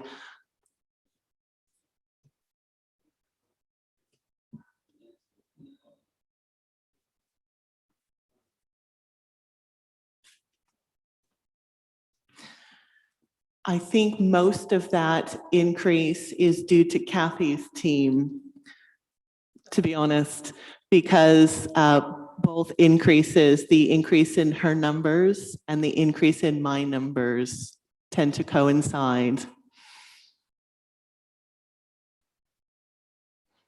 Reports of fly tippers, yes.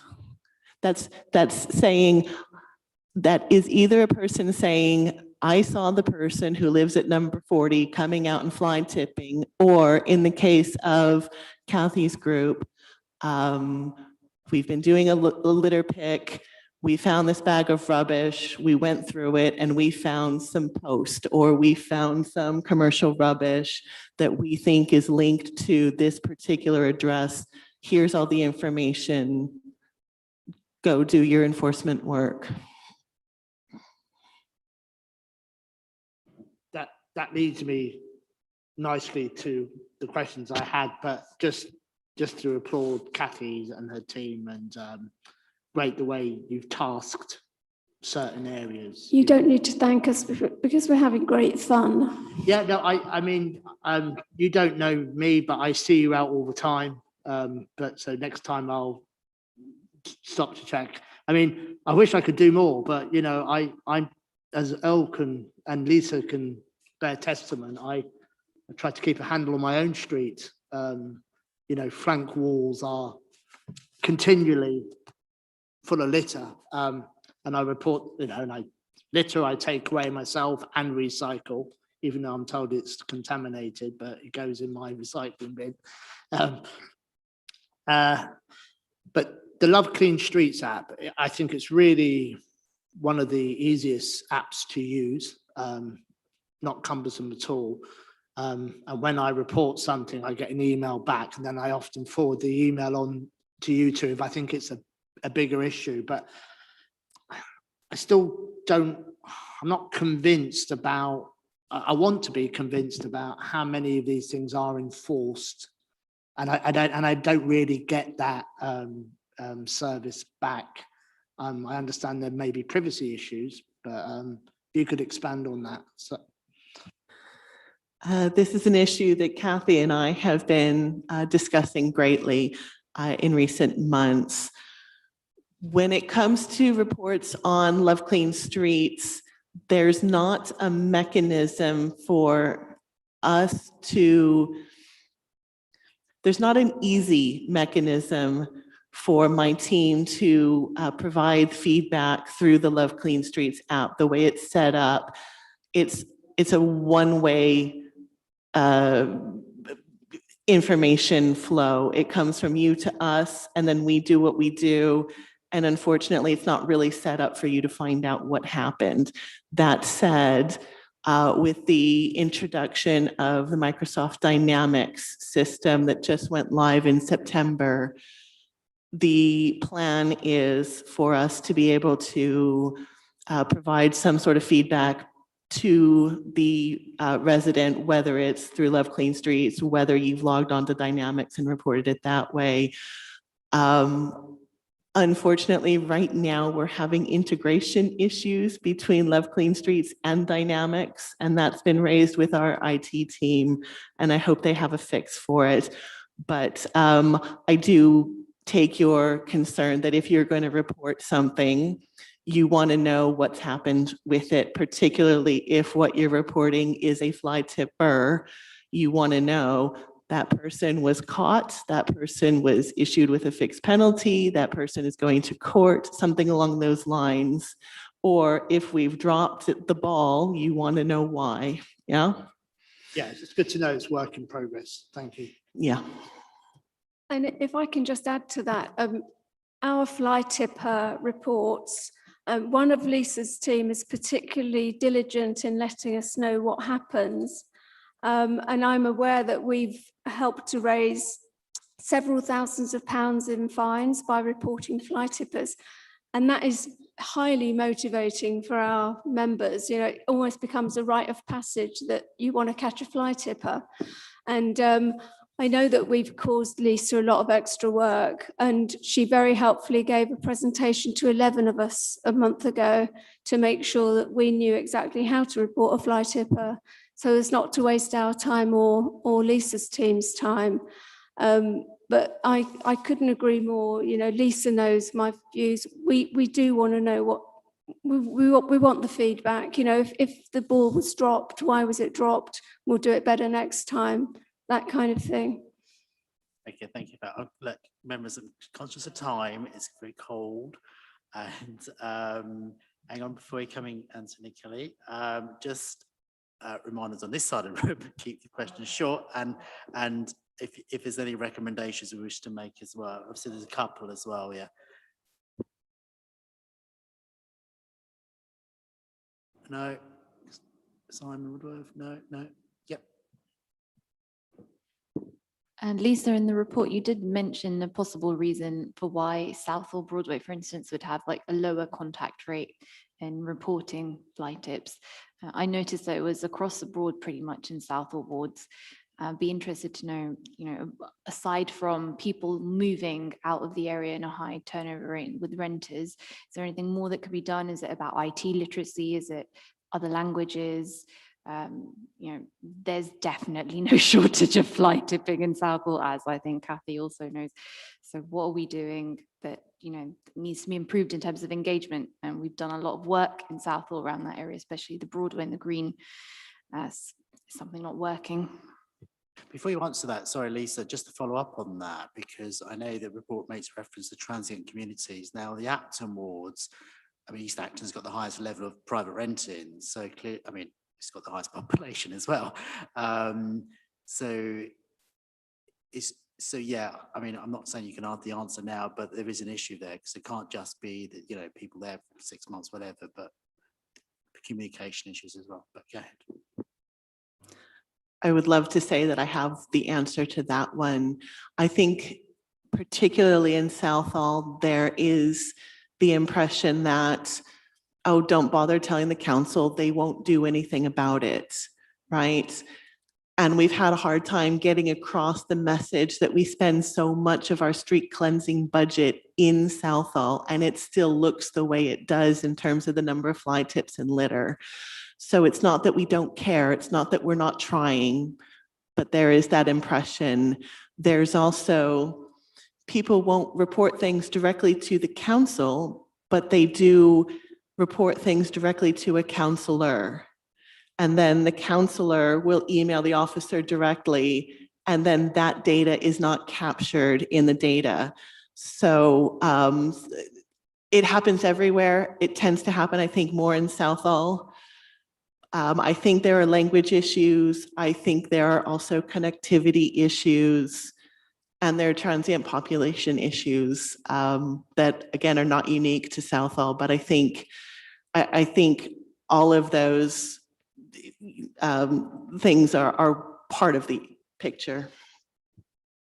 Sorry, Chair, can I come back in quickly? Just to note for so you guys know too, I completely agree that a lot of that casework comes in my direction as Southall Broadway councillor, but there are a lot of people out there who don't know about the app. I talk to people every chance I have about the app, and a lot of people don't know about it. So maybe there's some work that needs to be done in terms of, you know, getting people to understand. Everybody's got smartphones these days.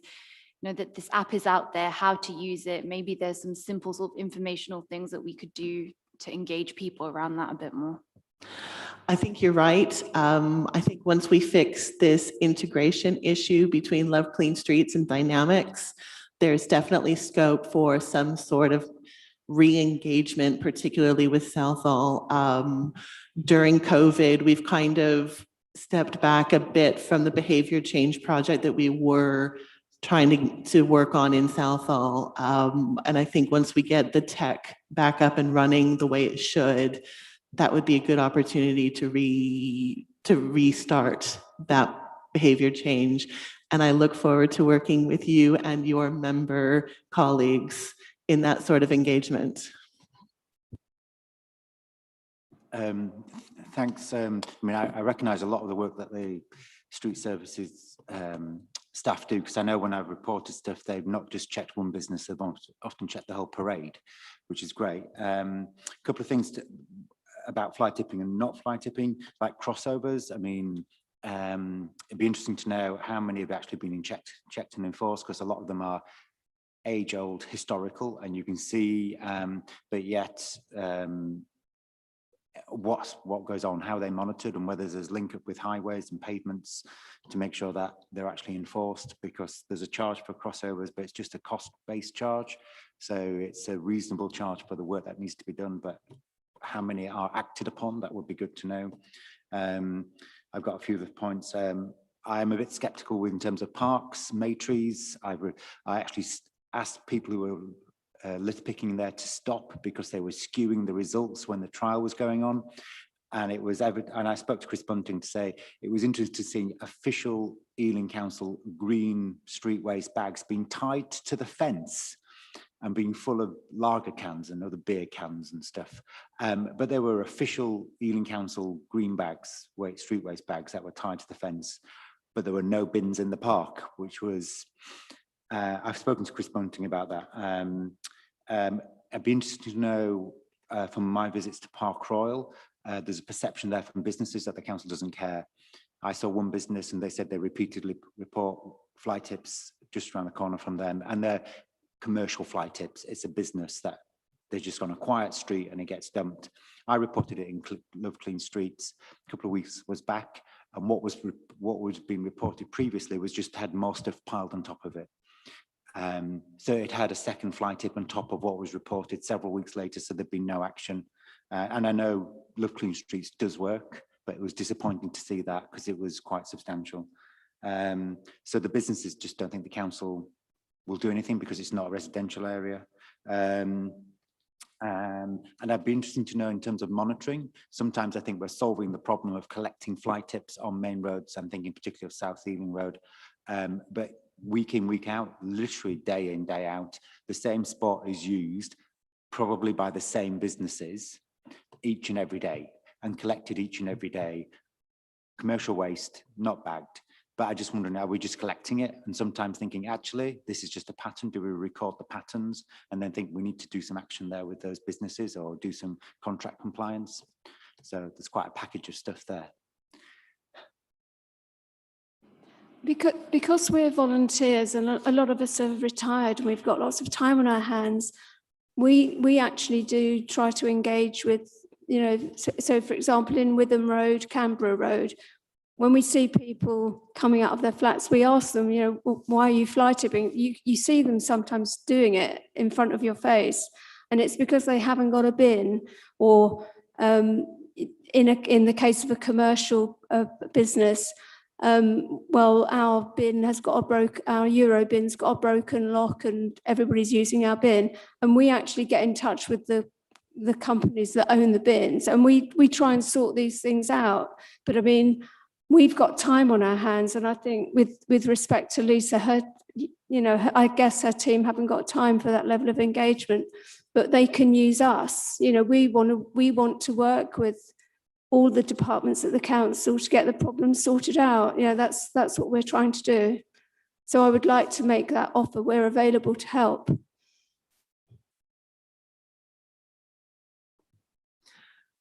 To the question about, I think it was more about joined up activity. Do we just clear the rubbish, or how do we work on it? There are a couple of different approaches. There are roads that get cleaned every single day. I think South Ealing Road is one of them. Now, yes, we do cleanse that road every day. And I think that's been a decision that was made quite a while ago for lots of reasons.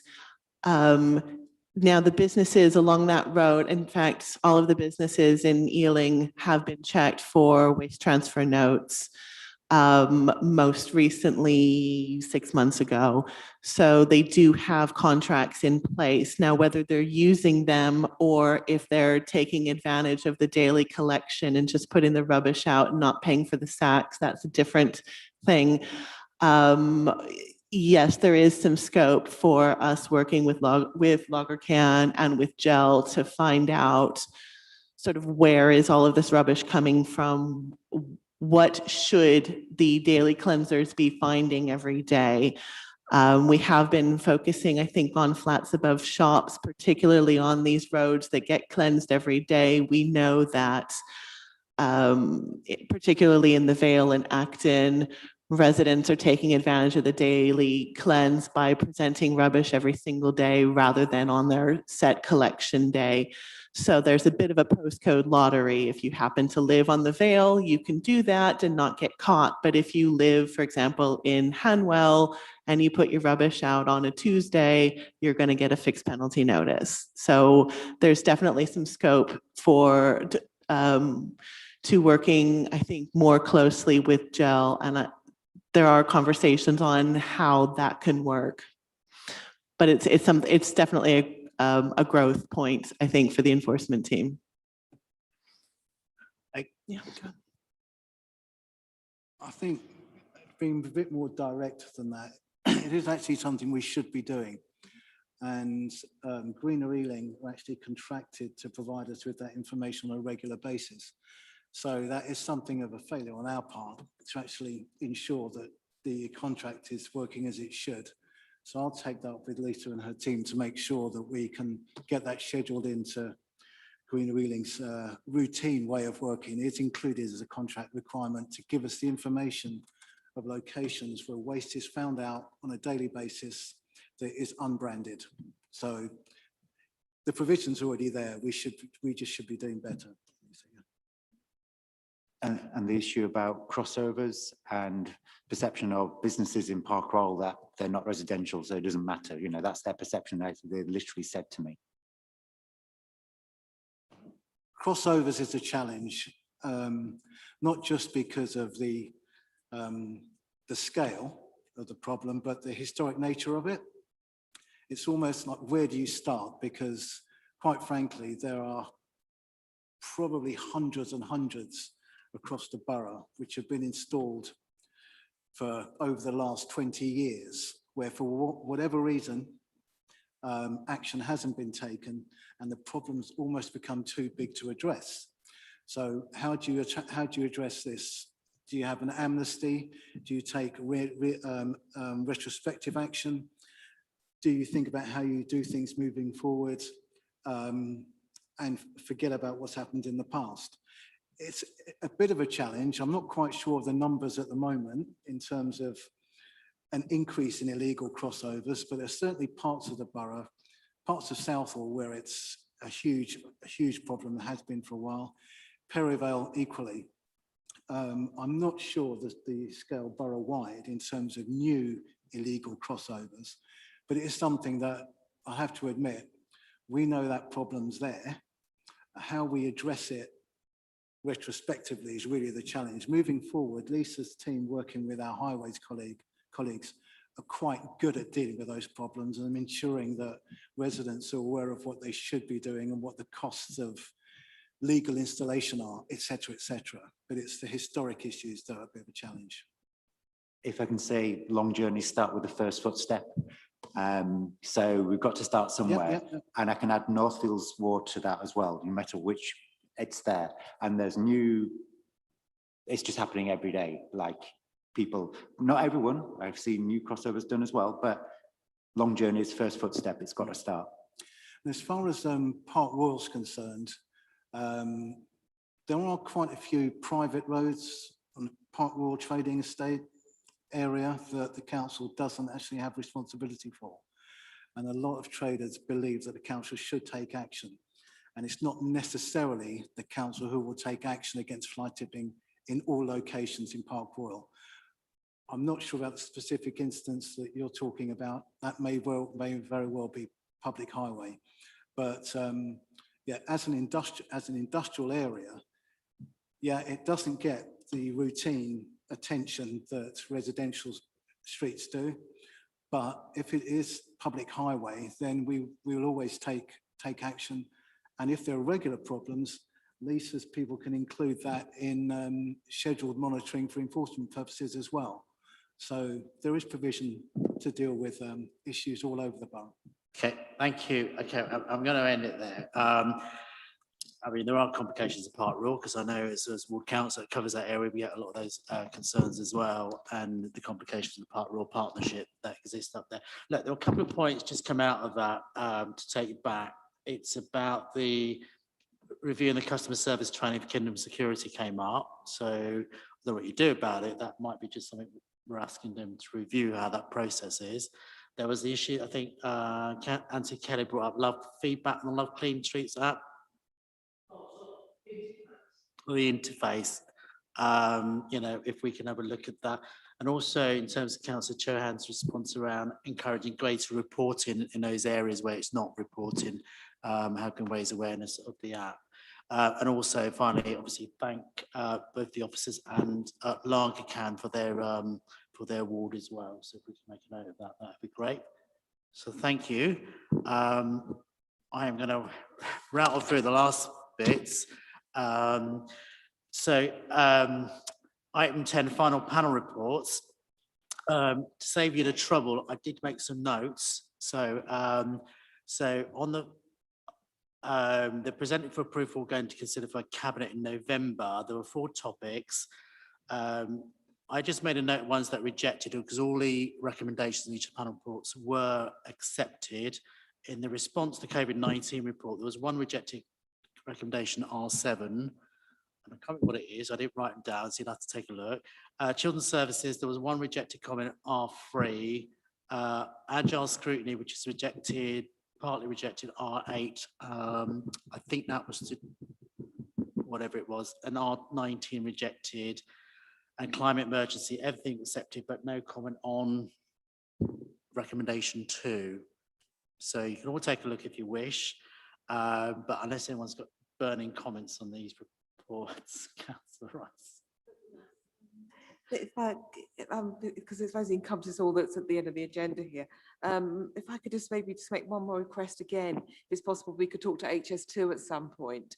It's an ongoing bit of casework for myself in Northolt, and it's actually becoming relevant to other wards as well, in terms of the fact that HS2 is being constructed and causing a lot of issues for residents, and many of it, there's like a whole range of issues, and it does take a lot of managing, but a lot of it is very much kind of air quality related. So actually going through the previous recommendations, I can just see on Scrutiny Review Panel 3, 2018 to 2019, which I think was Councillor Young's panel, if I might remember. I'm looking at that. There's points Sorry, on. hang on, I haven't got to that item yet, have I? So, all right. Sorry, no, I'm just okay. I just Okay. that's why I thought you were just finishing that little bit at the end there. That's what you were doing. Okay. Okay. Look, in terms of item 10, are we happy with the report as it's presented? No further comments. Yep. Okay, we've agreed with that one. Thank you. Okay, now we're going to 11. Sorry, don't repeat it all. All right. Sorry, yes, I thought I'd try and put it all together because it all fits together. So it's on recommendations 16, 17 and 18. It's all related to how we manage the situation when there is construction going on, how it affects residents when it comes down to air quality, how we just deal with the community engagement as well. It all encompasses that. So I just think it's something that would actually be very helpful, especially since Surinder Paul Suri, who's covering these areas, he's actually working with me and working with the residents on the HS2 issue. So I think it would actually be very helpful. Please do speak to HS2. We could look at these areas that to do with the construction of HS2 and what's happening there and how it's affecting residents and how it's and how we're dealing with the construction. But at the same time, I think we could actually find some very good working practices from that moving forward and actually help us to look at these recommendations from this previous scrutiny panel. So it's just a I think it'd just be very helpful all round. Sorry, I know it's a large point. That's why I'm making a big statement about it. Sorry, But I'm just trying to understand what it's asking for. Sorry. yes, so I'm just asking if Without we can speak to HS2 here at OSC, because not only is it the ongoing issues to do with transport, which I've been discussing previously, it is actually very much to do with looking at the air quality issues and how we engage with residents and how we just maybe come up with better working practices, because this is actually something that we don't really have an update on. We have no further update on where we're moving on this. So if we can actually just look at ensuring that we are moving on with our practices in terms of engaging with residents, in terms of dealing with air quality when there is construction in process. Yeah, okay. So, yeah. Okay, well, okay. Sorry, I know it's huge, sorry. I mean, I should talk to you privately as well. Yeah, please talk to me, me because I mean, Surinder was in a meeting with me on Monday, East Acton Ward Councils relating to HS2 matters, because if you look around Victoria Road in North Acton, you'll see a lot of what's going on. Exactly, it's affecting a lot of people at the moment. I think it could get worse. We've got another 5 years of this, and so maybe we just need to get a handle on it. And I think this is all going to be helpful. Okay, well, I'll say to members, in terms of the past reports, because I'm sure we've all read our emails rather than this reports and the updates, there are some updates not happened. So perhaps if you all email myself and Sam and CC everybody else into it, so we can just make a note of those, and then we can circulate those and ask the officers for the updates where they're missing. In terms of work programme, it is on schedule. Unfortunately, we still haven't been able to find a slot for Broadway Living, and I still want to do that, although that at the moment is due to go to audit committee as well. But we'll try and find the way to do that, because I think it's important that we do look at that. So any comments on past reports by Monday, please. And then the date next meeting is the 11th of November. That's subject to any call-ins from the October reports. So yeah, it is October reports, isn't it? Yeah, sorry. So unless there's no call-ins at the moment, then potentially that meeting may be cancelled, postponed. All right. Thank you very much, and thank you for sticking with us to this time. So, good night. Thank you, Chair. Good night. Thanks, good night.